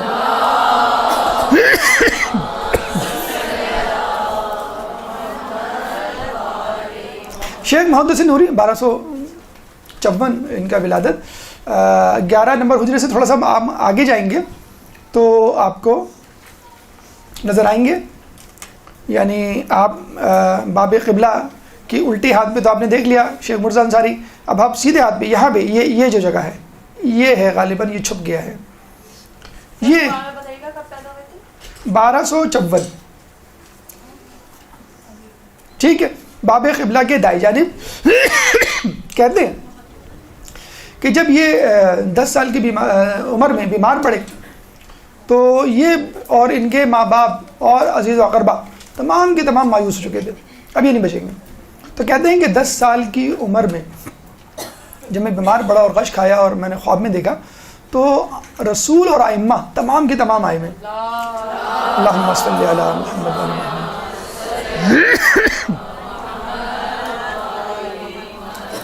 امام زمانے نے مجھے جام پیش کیا اور کہا اس کو پیو, اور یہ کہا کہ تم اس بیماری میں نہیں مرو گے اور طویل عمر پاؤ گے. اور پھر کہیں کہ 60 سال سے زیادہ کی ان کی عمر پائی اور انہوں نے کیا کیا کارہائے انجام دیے. آپ دیکھیے ایک کتاب جو ان کا کارنامہ مستدرک الوسائل سمجھی جاتی ہے, 1,23,000 حدیثیں اس میں موجود ہیں. چیپٹر وائز وسائل الشیعہ کی طرز پہ لکھی ہوئی کتاب, لیکن چیپٹر وائز ہے. آخری جو چیپٹر ہے انہوں نے جو ہے وہ خاتمہ مستدرک المسائل اس کا نام لکھا ہے. باقاعدہ الگ سے کتاب بھی دستیاب ہے. انہوں نے طریقہ لکھا ہے حدیثوں کو پڑھنے کا, کھنگالنے کا, جانچنے کا اور ان سے استنباط کرنے کا. ایک کتاب ہے نجم الثاقب امام زمانہ کے حالات پر. ایک کتاب ہے لؤلؤ والمرجان, اس کو آپ اردو میں پڑھ لیے گا, آداب اہل منبر. ہمارے ہندوستان کے ایک عالم تھے, وہ گئے تھے نجف اور ان سے کہا کہ بھائی ہندوستان میں یہ ہو رہا ہے, مطلب یہ جو ابھی ہو رہا ہے وہ بہت پہلے سے ہو رہا تھا, کہ یہ ہو رہا ہے, یہ خرافات, یہ چیزیں ہیں, آپ کچھ کریں. اور وہاں کے جو ہے وہ کچھ خطبہ اور ذاکرین جو ہیں وہ انصاف نہیں کر رہے ممبر سے. تو انہوں نے تمام اپنی مصروفیات ترک کی اور کتاب لکھی لؤلؤ والمرجان فی افادۃ الذاکرین, اس طرح کر کے پورا ایک لمبا اس کا نام ہے, لیکن بہرحال آداب اہل منبر کے نام سے مل جائے گی. انہوں نے بہت اچھی, جو لوگ ذاکرین کی فہرست میں ہیں, ذاکرات بننا چاہتے ہیں اور اہل منبر ہیں, استاد ہیں, ان سب کے لیے یہ کتاب بہت ضروری ہے. اور انہوں نے بتایا ہے کہ کس طرح کی احتیاطیں برتنی چاہیے اس شعبے میں, اس میدان میں. اس کو ایک بزنس یا کمرشل شعبہ نہیں بنانا چاہیے. تو یہ ان کی کتابیں ہیں. ایک بات جو مستدرک الوسائل کے حوالے سے ہمیں کہنا ہے, آخوند خراسانی. آخوند خراسانی شاگرد تھے شیخ مرزا انصاری کے, ٹھیک ہے. اور شیخ مرزا انصاری کی 2 کتابیں حوزے میں پڑھائی جاتی ہیں, رسائل مقاصد. اس کے بعد جو آخری کتاب پڑھائی جاتی ہے وہ ہے کفایہ. وہ کس کی لکھی ہوئی ہے؟ آخوند خراسانی کی. یہ جو سامنے آپ کے بیٹھے, آخری کتاب جس کو پڑھ کر کافی ہوتا ہے, یعنی آپ درس غالب میں جا سکتے ہیں, یہ ہے آخوند خراسانی کی, جو کہ شاگرد تھے شیخ مرزا انصاری کے. تو شیخ مرزا انصاری کا یہ احسان ہے کہ 3 کتابیں ڈائریکٹلی انڈائریکٹلی انہی سے وابستہ ہیں. آخوند خراسانی کے بارے میں کہا جاتا ہے کہ ایک دفعہ وہ محفل میں درس دے رہے تھے اور اصول فقہ اور فقہ کے بارے میں گفتگو کر رہے تھے, اور پھر بات چلی کہ ایک محدث کو، ایک فقیہ کو احتیاط کرنی چاہیے، تو انہوں نے کہا کہ ٹھیک ہے، بہت اچھی بات ہے، احتیاط کرنی چاہیے، لیکن میں یہ کہتا ہوں کہ فقیہ مستدرک الوسائل پڑھے بغیر استنباط کر ہی نہیں سکتا۔ اتنی بڑی بات کس کی؟ احمد خراسانی کی، کہ اگر ایک محدث، ایک فقیہ جو ہے وہ مسائل کو فارمولیٹ کر رہا ہے، اس کو لکھ رہا ہے، تو ضروری ہے جتنی کتابیں پڑھیں بہت اچھی بات ہے، لیکن مستدرک الوسائل ضرور پڑھیں۔ اتنی جو ہے وہ اہم اور مستند اور بہترین کتاب۔ اس بارے میں ایک بڑا عجیب واقعہ آپ نے پڑھا، اور یہ واقعہ آپ کو وہیں مل جائے گا آداب اہل منبر میں، دیباچے میں انہوں نے اپنا روٹین ڈسکس کیا ہے۔ اچھا، ان کا بھی روٹین میں نے بتایا کہ یہی تھا کہ وہ فجر سے پہلے چلے جاتے تھے اور چراغ جلانے میں خادموں کی مدد کیا کرتے تھے، اور پھر وہاں پہ پڑھا کرتے تھے، پھر واپس آ کے اپنے گھر میں تمام کام شروع کیا کرتے تھے۔ ان کے 2 شاگرد تھے، ان میں ایک شاگرد تھے شیخ عباس قمی، جو ابھی آپ کے سامنے ہیں۔ تو ایک جملہ میں نے پڑھا اور یقین کریے کہ واقعی ایسا جملہ ہے کہ آدمی کی جو ہے وہ دل سے دہائی نکلے اور آدمی بہت افسوس کا اظہار کرے۔ ان کی اپنی تو بہت ہی خستہ حالت تھی، لیکن وہ یہ کہتے ہیں شیخ محدث نوری کی کہ میری تمام عمر گزر گئی، مجھے خواہش ہی رہی کہ کاش کوئی شخص آتا اور یہ کہتا کہ مولانا صاحب آپ چھوڑیں، یہ جو 2 بچے بیٹھے ہوئے ہیں ان کی حالت کو بہتر کرنے کے لیے میرے پاس سے کچھ پیسے ہیں، یہ رکھ لیں آپ، یہ جو حدیثیں لکھ رہے ہیں، میری ہیلپ کر رہے ہیں، ان کو ہی کوئی پیسے دے کے چلا جائے۔ تو خدا را آپ میں سے جو صاحب حیثیت ہیں، علماء کرام، تبلیغ دین میں اپنا حصہ دینے والے افراد پہ نگاہ رکھیے، بہت ضروری ہے۔ اگر ایک عالم دین جو ہے وہ معاشیات کے مسائل سے فارغ نہیں ہوگا تو وہ کیسے آگے بڑھے گا؟ ایک عالم دین جو ہے وہ نماز پڑھا رہے تھے، نماز پڑھا کے ختم کی، انہوں نے کہا کہ کچھ دنوں سے آپ بڑی مختصر سی سورہ پڑھا رہے ہیں، پہلے تو بڑی آپ اچھی لہن میں اور بڑی بڑی سورہ پڑھا کرتے تھے، کہ نا آج کل میں ذرا مسائل کا شکار ہوں، معاشی مسائل کا شکار ہوں، اس لیے میں بہت زیادہ توجہ نہیں دے پاتا۔ تو جب تک یہ شہریہ جو ہمارے مدارس اور حوزے رکھتے ہیں شہریہ، وہ اسی لیے شہریہ رکھا جاتا ہے کہ آپ کوئی جاب نہ کریں، آپ فقط پڑھنے پڑھانے سے وابستہ رہیں۔ تو وہی کہتے ہیں کہ مجھے یہ خواہش رہی کہ کاش کوئی آتا، میرے لیے نہیں تو کم از کم ان 2 بچوں کے لیے، جس میں شیخ عباس قمی بھی شامل تھے، آتا اور ان کے لیے کچھ دے کے چلا جاتا۔ اب آئیے، شیخ عباس قمی اور محدث نوری استاد شاگرد ایک ہی حجرے میں ہیں، 15 نمبر آپ نے ابھی پڑھا، محدث نوری کا حجرہ بھی 15 نمبر ہے، اور شیخ عباس قمی جو ان کے شاگرد تھے، ان کا زیادہ تر وقت وہاں گزرا ہے ایران میں، لیکن دفن ہی اپنے استاد کے ساتھ ہوئے، شاید ان کی خواہش تھی۔ 1294 ہجری ان کا سن ہے، پیدا ہوئے۔ شیخ عباس قمی دیکھیں، ان کو بھی لوکیٹ کرنا کوئی ایسا مشکل کام نہیں ہے، یہی ہم نے کہا ابھی ہم وہیں باب قبلہ ہی کی طرف ہیں، الٹے ہاتھ پہ شیخ مرزا انصاری اور سیدھے ہاتھ پہ ہم نے محدث نوری اور ان کے شاگرد شیخ عباس قمی کو دیکھ لیا۔ شیخ عباس قمی اور مفاتیح الجنان کو سپریٹ کرنا ناممکن ہے، جیسے مفاتیح کا نام آتا ہے، شیخ عباس قمی کا نام آتا ہے، قمی کا نام آتا ہے، مفاتیح کا، قمی کا لفظ بول دیا جائے تو شیخ عباس قمی ذہن میں آتا ہے، حالانکہ قمی کا مطلب ہے قم کا رہنے والا، قم میں تو ہزاروں اور لاکھوں جو ہے علماء گزرے۔ تو یہ بھی ایک بہت بڑی بات ہے کہ اردبیلی کا نام آئے تو مقدس اردبیلی آپ کے ذہن میں آئیں گے، حائری کا نام آئے، نائنی کا نام آئے یا الجزائری کا نام آئے تو بس وہ شہر ان کے نام جو ہے وہ ہو جاتا ہے۔ ہمارا نفس المحموم آپ لوگوں میں سے کئی لوگوں نے پڑھی بھی ہوگی، مذاہب کی کتاب ہے، منازل الاخرہ، اس کے بارے میں ایک دلچسپ قصہ آپ نے سنا بھی ہوگا، لیکن چلیں تذکرتاً دوبارہ ربط کے کو مد نظر دیکھتے ہوئے ہم سنا دیں کہ اس زمانے میں ایک عالم دین ہوا کرتے تھے شیخ عبد الرزاق، اور وہ جو ہے منازل الاخرہ نامی کتاب سے درس دیا کرتے تھے ظہر میں۔ اسی مسجد میں شیخ عباس قمی کے والد کربلائی صاحب جایا کرتے تھے اور ان کا درس سنتے تھے، بہت شوق سے سنتے تھے، اور اکثر آگے کہا کرتے تھے کہ بیٹا تم بھی ایسی کتاب لکھ لیتے، یعنی تم کو میں اتنا پڑھتا ہوا لکھتا دیکھتا ہوں صبح سے شام، تم بھی ایسی کتاب لکھ دے اور اسی طرح درس دے دے۔ باپ کا خون بڑھ جاتا ہے نا اپنے بیٹے کو پیروں پہ کھڑا دیکھ کر، اگر بیٹا ممبر پہ بیٹھا ہو کہیں درس دے رہا ہو تو اور بھی خوش ہوتا آدمی، عالم دین ہے، تو تم بھی اگر اس طرح درس دیتے، کتاب لکھتے کوئی تو کیا ہی بات ہوتی۔ کہتے ہیں کہ پوری عمر گزر گئی، میں نے اپنے باپ کو یہ نہیں بتلایا کہ یہ میری کتاب ہے، اپنے بیٹے کو بتلایا بعد میں کہ پوری عمر گزر گئی، میں نے اپنے باپ کو نہیں بتایا، فقط یہ کہا کہ آپ دعا کریں اللہ میری توفیقات میں اضافہ کرے۔ پوری عمر گزر گئی، ہم ہوتے بابا ذرا ان سے میرا نام لیے گا، آپ کے ہاتھ چومیں گے وہ ارے ارے آپ ان کے والد ہیں. تو بڑھ کے مارنے میں تو ہم کم تو نہیں, ہم فوراً جو ہے وہ دیکھ لیتے ہیں کہ بھئی کہاں ہمارا درس چل رہا ہے, کب اپلوڈ ہوا, کتنے کلکس ہوئے, وغیرہ وغیرہ. چلیں اچھا, اب ان کا ایک تقوی کا اور واقعہ سن لیجیے شیخ عباس قمی کا. مسجد گوہر شاہی, گوہر شاہ بہت مشہور مسجد ہے ایران میں, مشہد میں, اور اس میں ایک بہت واقعہ بھی ہوا تھا خونی, کہ بہت سارے لوگوں کو شہید کر دیا گیا تھا. بڑی مشہور مسجد تھی. کسی طرح لوگوں نے ہاتھ پیر جوڑ کے شیخ عباس قمی کو راضی کر لیا کہ آپ جو ہے مسجد میں امامت کروائیں گے. اور ایک تو آپ کو معلوم اس قسم کے علماء کے نخرے بہت ہوتے ہیں. ڈیمانڈ نہیں ہوتی, نخرے کا مطلب یہ ہے کہ نہیں میرے دل میں شہرت طلبی نہ آ جائے. نخرے کا مطلب اس سینس میں نخرے. بڑی مشکل سے تیار کیا اور راضی ہو گئے. لوگ بڑے خوش. لوگوں کو پتہ چلا کہ فلاں صاحب نماز پڑھا رہے ہیں. لوگ دھڑا دھڑ تمام مسجدوں کو چھوڑ کر گوہر شاہ میں آنے لگے. 10 دن کے اندر اندر اتنا بڑا مجمع ہو گیا جیسے جامع مسجد جمعہ کا مجمع ہوتا ہے. ظہر کی نماز پڑھائی اور پڑھانے کے بعد کہے کہ میں جا رہا ہوں. پریشان لوگ کہ بھائی کیا مسئلہ ہے, کوئی کام یاد آ گیا, کوئی مسئلہ نہیں, میں جا رہا ہوں. یہ کہہ کے چلے گئے. 1 سال غائب رہے. 1 سال بعد لوگوں نے کہیں سے ڈھونڈ کے نکالا. کسی چاہنے والے نے پوچھا کہ ارے بھائی کہاں ہیں آپ, ظہر کی نماز پڑھا کے کیا مطلب لوگ کھڑے ہوئے کیا. یہ میں کہہ رہا ہوں تو آپ ظہر کی نماز پڑھا کے چلے گئے اور اب مل رہے ہیں. اب مسئلہ کیا ہے؟ 1 سال تک نہیں بتایا انہوں نے کہ میں نے کیوں نہیں پڑھائی عصر کی نماز. اس نے پوچھا بھائی میں ہاتھ پیر جوڑا ہوں, آپ نہیں آئیں, لیکن بتا تو دیں گے آپ کیوں چلے گئے تھے. آپ کہنے لگے اصل میں عصر کی نماز, ویسے تو میں دیکھ ہی رہا تھا کہ لوگوں کی تعداد بڑھ رہی ہے. جب ظہر کی نماز میں نے پڑھانی شروع کی, اچھا آپ نے دیکھا ہوگا مسجد میں شاید اگر آپ کا کبھی گزر ہو تو یا اللہ کہتے ہیں لوگ جب کوئی اندر داخل ہوتا ہے تاکہ وہ رکوع میں نہ جائے, اور ذرا یا ان اللہ مع الصابرین کہتے ہیں کہ صبر کرو, رکوع میں نہ جاؤ, مجھے جوائن کرنے دو, یا رکوع میں چلے گئے تو اٹھ نہ جاؤ. تو لوگ یا اللہ کہتے ہوئے داخل ہو رہے تھے اور مجھے محسوس ہوا یہ بہت دور کی آوازیں ہیں, میلوں دور کی آوازیں. یہ کوئی قریبی حجرے میں نہیں, بہت دور سے آ رہی ہیں آوازیں. تو میرے دل میں ایک خوشی پیدا ہوئی.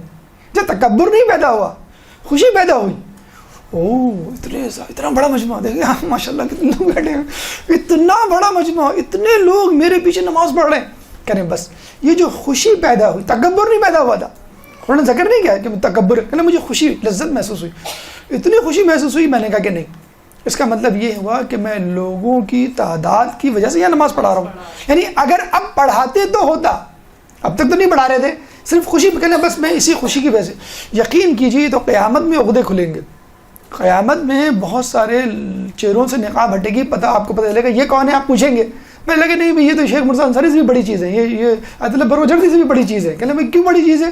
آپ نے واقعہ سنا ہوگا بروجردی کا, کہ ان کے ایک دوست تھے, انہوں نے کہا کہ بھائی آپ رسالہ کیوں نہیں لکھتے؟ کہ نہیں میں ایک اہم کام میں مصروف ہوں. 1 مہینے بعد ملے بھی, آپ رسالہ کیوں نہیں لکھتے؟ آیت اللہ بروجردی کے دوست, نام ہی نہیں معلوم, کیوں معروف نہیں تھے, کیوں نہیں تھے, ابھی آپ کو وجہ پتہ چل جائے گی. کہ کیوں نہیں لکھتے؟ میں بہت اہم کام میں مصروف ہوں. پھر 1 مہینے بعد بہت اہم کام میں مصروف ہوں. برسوں گزر کے مسئلہ کیا ہے, کون سے اہم کام ہے, مجھے بتا دیں, میں انجام دے لیتا ہوں. کہ میں گاؤں جا کے لوگوں کو وضو سکھا رہا ہوں. لوگوں کے وضو ہی ٹھیک نہیں ہے, میں کیا اتنی بڑی بڑی کتابیں لکھوں مرجعیت کا عہدہ, اور کوئی جانے کے لیے تیار بھی نہیں ہے. آپ کو کہا ہے گاؤں میں جا کے جو ہے وہ جوہر کا پانی پی کے لوگوں کو پڑھاؤ, کتنے لوگ جانے کے لیے تیار ہو جائیں گے مجھے بتائیں.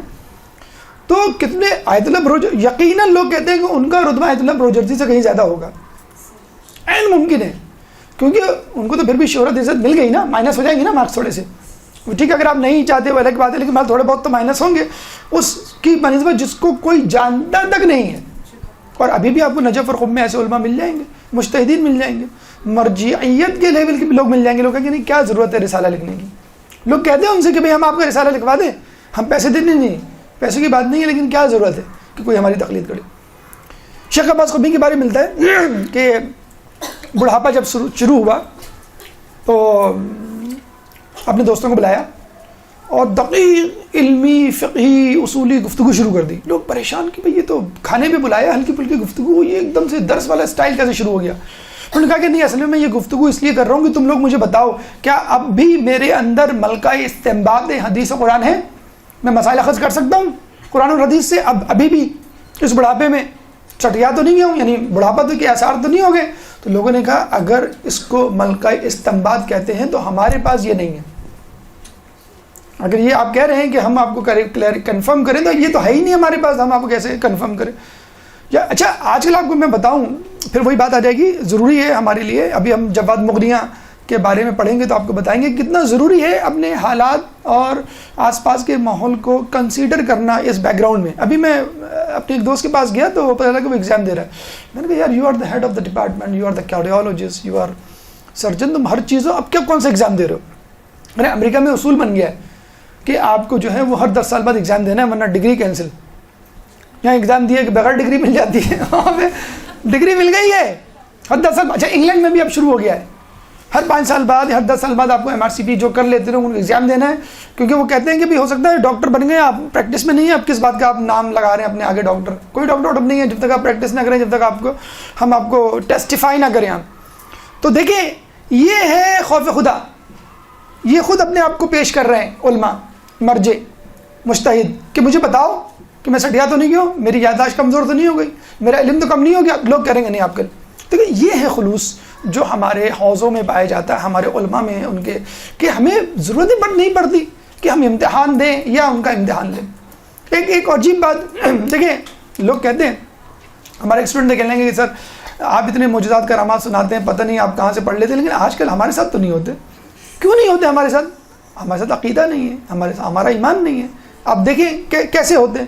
ایک دفعہ یہی شیخ عباس قمی صبح بیٹھے ہوئے تھے، رونے لگے، بچہ ان کا مدرسے جا رہا تھا۔ اب پتہ ہے باپ رونے لگے بچے کے سامنے کتنا عجیب سا لگتا ہے، کہ بابا کیا ہوا؟ کہ لگے میری آنکھیں کمزور ہو گئی، مجھے کچھ ٹھیک سے نظر نہیں آ رہا، نہ پڑھا جا رہا نہ لکھا جا رہا ہے۔ کہ بابا کوئی مسئلہ نہیں، آپ دوا ڈال لیں، سرما ڈال لیں، یہ ڈال لیں، رو کیوں رہے؟ کہ نہیں میں آنکھ کے درد کی وجہ سے نہیں رو رہا، میں اس لیے رو رہا ہوں کہ کہیں اہل بیت نے مجھے اپنی ولایت سے نکال تو نہیں دیا، کہ اپنی میں صلاحیت ہی نہیں ہے لکھنے کی یا پڑھنے کی۔ ہمیں ایک دن ہمیں نہ پڑھنے کو ملے، ویکینڈ جب آتا کتنے خوش ہوتے ہیں ہم، لائٹ چلی جاتی کتنے خوش ہوتے ہیں، امی ابو ناراض ہوتے ہیں، آپ کو اچھا پڑھنے کو نہیں ملے گا، خوب جو ہے وہ گلیوں میں چکر لگا رہے ہیں، بھائی چھٹی ہے کیوں نہیں، لائٹ نہیں ہے، الحمدللہ کے سی والے موجود ہیں کراچی کے ایسی زندہ باد۔ تو وہ پریشان ہیں کہ نہیں بابا کوئی مسئلہ نہیں ہے، سب ٹھیک ہو جائے گا، بس آپ آرام کریں، ہو سکتا ہے زیادہ تھکاوٹ ہو گئی اس وجہ سے۔ وہ چلے گئے، ان کا بیٹا چلا گیا، ظہر میں واپس آیا، دیکھا بڑے مزے سے لکھنے میں مصروف ہے۔ کیا ہو گیا بابا خیریت تو ہے؟ کہ نا تمہارے جانے کے بعد میں نے اصول کافی کو اپنی آنکھوں سے لگایا، اصول کافی کو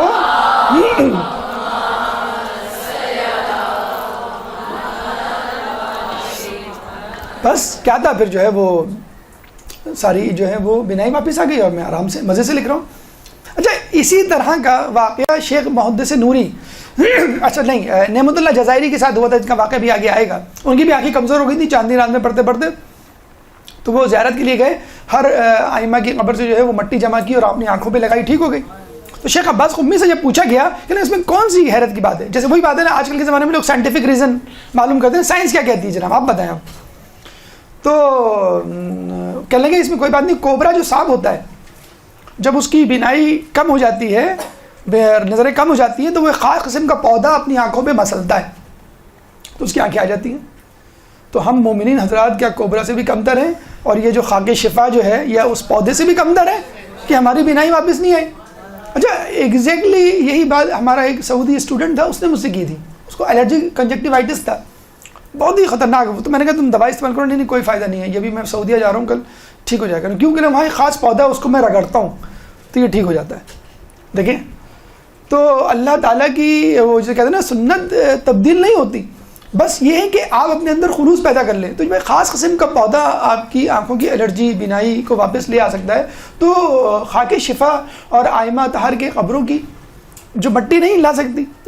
اچھا سنیے، نہ صرف کہ خاک شفا، انسان کو خود اپنے اوپر بھی کانفیڈنس ہونا چاہیے، ہم بھی تو اللہ کے ماننے والے ہیں، ہم سے بھی تو کشف و کرامات کا ظہور ہونا چاہیے، کیوں نہیں ہوتا ہوگا، لیکن ہماری توجہ نہیں ہے، ہم چاہتے نہیں ہیں کہ بہت زیادہ توجہ یا بہت زیادہ جسے کہتے ہیں کہ ہم پہ ذمہ داری نہ پڑ جائے۔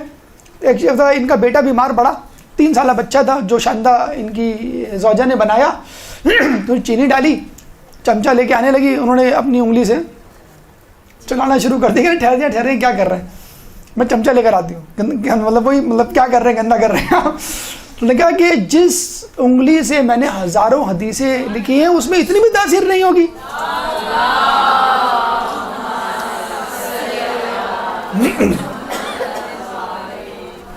بس 5 منٹ اور دے دیں, یہ عالم اور کر لیں پھر انشاءاللہ آپ کی زحمت تمام. جواد مغنی کی 17 نمبر حجرے میں یہ دفن ہے. مطلب بس آپ دیکھیں وہی اینٹی کلاک وائز گھوم رہے ہیں. آپ 11 نمبر پہ گئے, 15 نمبر پہ گئے, پھر آپ 17 نمبر پہ گئے, 15 میں 2 آپ کو مل گئے, محدث نوری مل گئے اور شیخ عباس قمی مل گئے. اب آپ 17 ایک حجرہ چھوڑ کر آپ شیخ جواد مغنی, یہ تھے لبنان کے, 1324 میں پیدا ہوئے, لبنان میں رہے. والدہ کا تو چند مہینے میں انتقال ہو گیا, والد کا جو ہے چند سال میں, اور بیچارے بالکل بے یار و مددگار. لیکن وہ تڑپ رہے تھے, خاندانی بیک گراؤنڈ ان کا مذہبی تھا, تو تڑپ رہے تھے کس طرح نجف آ جائیں. تو بہرحال الحمدللہ نجف آ گئے. باب قبلہ کی دائیں جانب جیسے ہم نے کہا, شیخ عباس قمی کے بس آگے آپ بڑھیں گے 2 قدم 2 حجرے تو آپ کو مل جائیں گے. ان کا جو بڑا کارنامہ ہے وہ یہ ہے کہ انہوں نے سائنس اور اسلام کو ملایا, مغربی افکار کو پڑھا اور اس کے جوابات دیے, اور اس زمانے میں شہر شہر ملک ملک گھوم کر لوگوں کو اسلامی اتحاد کی دعوت دی. شیخ شلتوت اس زمانے میں مصر میں ہوا کرتے تھے. ان کے پاس گئے 2-3 مرتبہ, پہلے تو خط و کتابت کی اور پھر جو ہے ان کو کہا کہ آپ جو ہے وہ میرے ساتھ ملاقات کریں تو میں آپ کو بتاتا ہوں کہ ہم بھی جو ہے اسلام کا حصہ ہیں. تو یہ گئے وہاں پر اور اپنی جو ہے وہ بات کی, اور فقہ جعفریہ کو جو ہے وہ 5واں فقہ انہوں نے تسلیم کروایا اور کہا دیکھیں اتنی سی بات ہے, رسول اللہ کے بعد آپ کسی اور کو خلافت کے لائق سمجھتے ہیں, ہم مولا علی کو سمجھتے ہیں, بس اتنی سی بات ہے. ٹھیک, اس کے بعد ہم یہ چاہتے ہیں جس طرح مولا علی خاموش رہے کہ اسلام پارا پارا نہ ہو, ہم بھی چاہتے ہیں کہ ہم اپنی ایسی بات عوام کے سامنے, عام لوگوں کے سامنے نہ نکالیں کہ جس سے اسلامی اتحاد پارا پارا ہو. بس یہ بات جب سنی اور انہوں نے جب ریفرنسز بھی سارے پیش کیے کہ بھئی یہ دلائل ہیں جن کی بنیاد پر ہم سمجھتے ہیں مولا علی خلافت کا حق رکھتے تھے, اور آپ سمجھتے ہیں کہ وہ رکھتے تھے, ہمارے پاس بھی حدیث موجود ہے.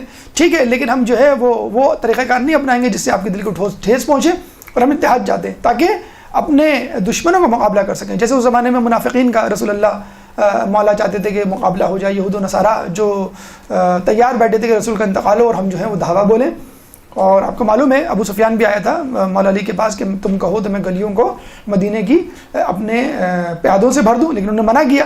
تو ہم بھی یہی چاہتے ہیں کہ تلوار نہ نکالیں اور کوئی ایسی بات منہ سے نہ نکالیں, تلوار تو بہت دور کی بات.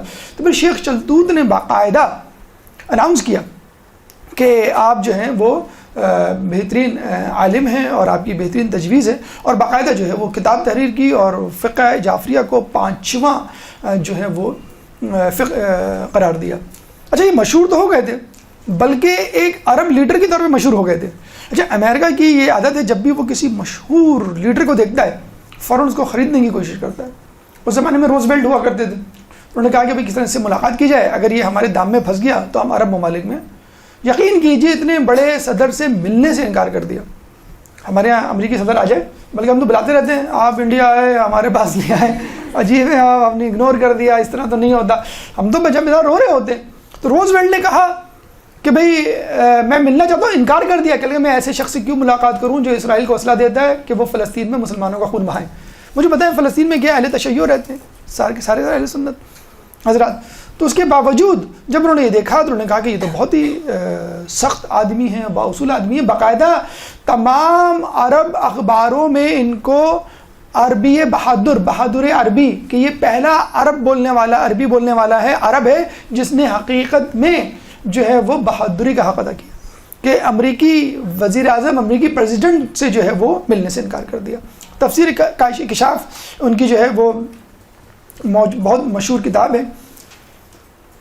ان کی پوری جیسے میں نے کہا تھا کہ تھیم ہے, انہوں نے زمانے کے جو مغربی افکار ہیں اور جو سائنس ہیں ان کو پڑھا اور ثابت کرنے کی کوشش کی کہ اسلام اس سے بہت زیادہ مختلف نہیں ہے. بس آپ تھوڑی سی توجہ دیں, آپ کو پتہ چل جائے گا کہ جو چیزیں آپ پھیلا رہے ہیں, کیونکہ اس زمانے میں یہ رول تھا, یہ نظریہ پھیلایا جا رہا تھا کہ کولونزم کس طرح قبضہ کرو اور کسی طرح جو ہے حکومت کو مذہب سے الگ قرار دے دو, اور مذہب کی لینگویج الگ ہو, مذہب کے لوگ الگ ہوں, ان کا لباس الگ ہو, ان کے مدارس الگ ہوں, ان کا حکومت سے کوئی تعلق نہ ہو. تو انہوں نے یہ ثابت کیا تھا کہ نہیں, کہ مذہب اور سیاست ایک ہی چیز ہے. ان کے افکار پہ مکمل ایک مجموعہ جو ہے ادارہ نور نے شائع کیا ہے مجموعہ آثار کے نام سے. بلا شبہ موجودہ دور کی موجودہ مغربی افکار کے حوالے سے آپ کی خدمات جو ہے وہ ہمیشہ یاد رکھی جائیں گی. فقط ہم چند ہی علماء 4 علماء کر پائیں. کوشش کریں گے کہ اگلی نشست میں باقی کا مطلب 500 نہیں، باقی کا مطلب ہے جو 12 ہم نے منتخب کیے ہیں وہ آپ کے سامنے پیش کریں. اس کے علاوہ جو ریفرنسز ہم نے بتلا دی ہیں کہ اگر آپ وہاں پہ چلے جائیں تو ان کی تمام جو ہے وہ تفصیلات اور سوانح حیات مل جائے گی. یہاں پہ بھی ہم کوشش یہی کر رہے ہیں کہ نجف سے متعلق جو ان کی خدمات ہیں یا رہائش اور قیام کے دوران جو واقعات پیش ہیں وہ آپ کے سامنے پیش کریں. اللہ تعالیٰ سے دعا ہے کہ ہمیں ان علماء کے نقش قدم پر چلنے کی توفیق عطا فرما. اللہ تعالیٰ سے دعا ہے کہ ہمیں ہمارے شب روز ان علماء جیسے بنا دے. اللہ تعالیٰ سے دعا ہے کہ ہمیں اہل بیت کی پیروی کرنے کی توفیق عطا فرما. اللہ سے دعا ہے کہ ہمیں قیامت میں اہل بیت کی شفاعت سے بہرمند فرما. اللہ سے دعا ہے کہ امام کے ظہور میں تعجیل فرما، ہمیں ان کے انصار و اعوان میں شامل فرما. ربنا تقبل منا انك انت السميع العليم وتب علينا انك انت التواب الرحيم برحمتك يا ارحم الراحمين. برحمتك يا ارحم الراحمين. وصلى الله على محمد وآله الطاهرين.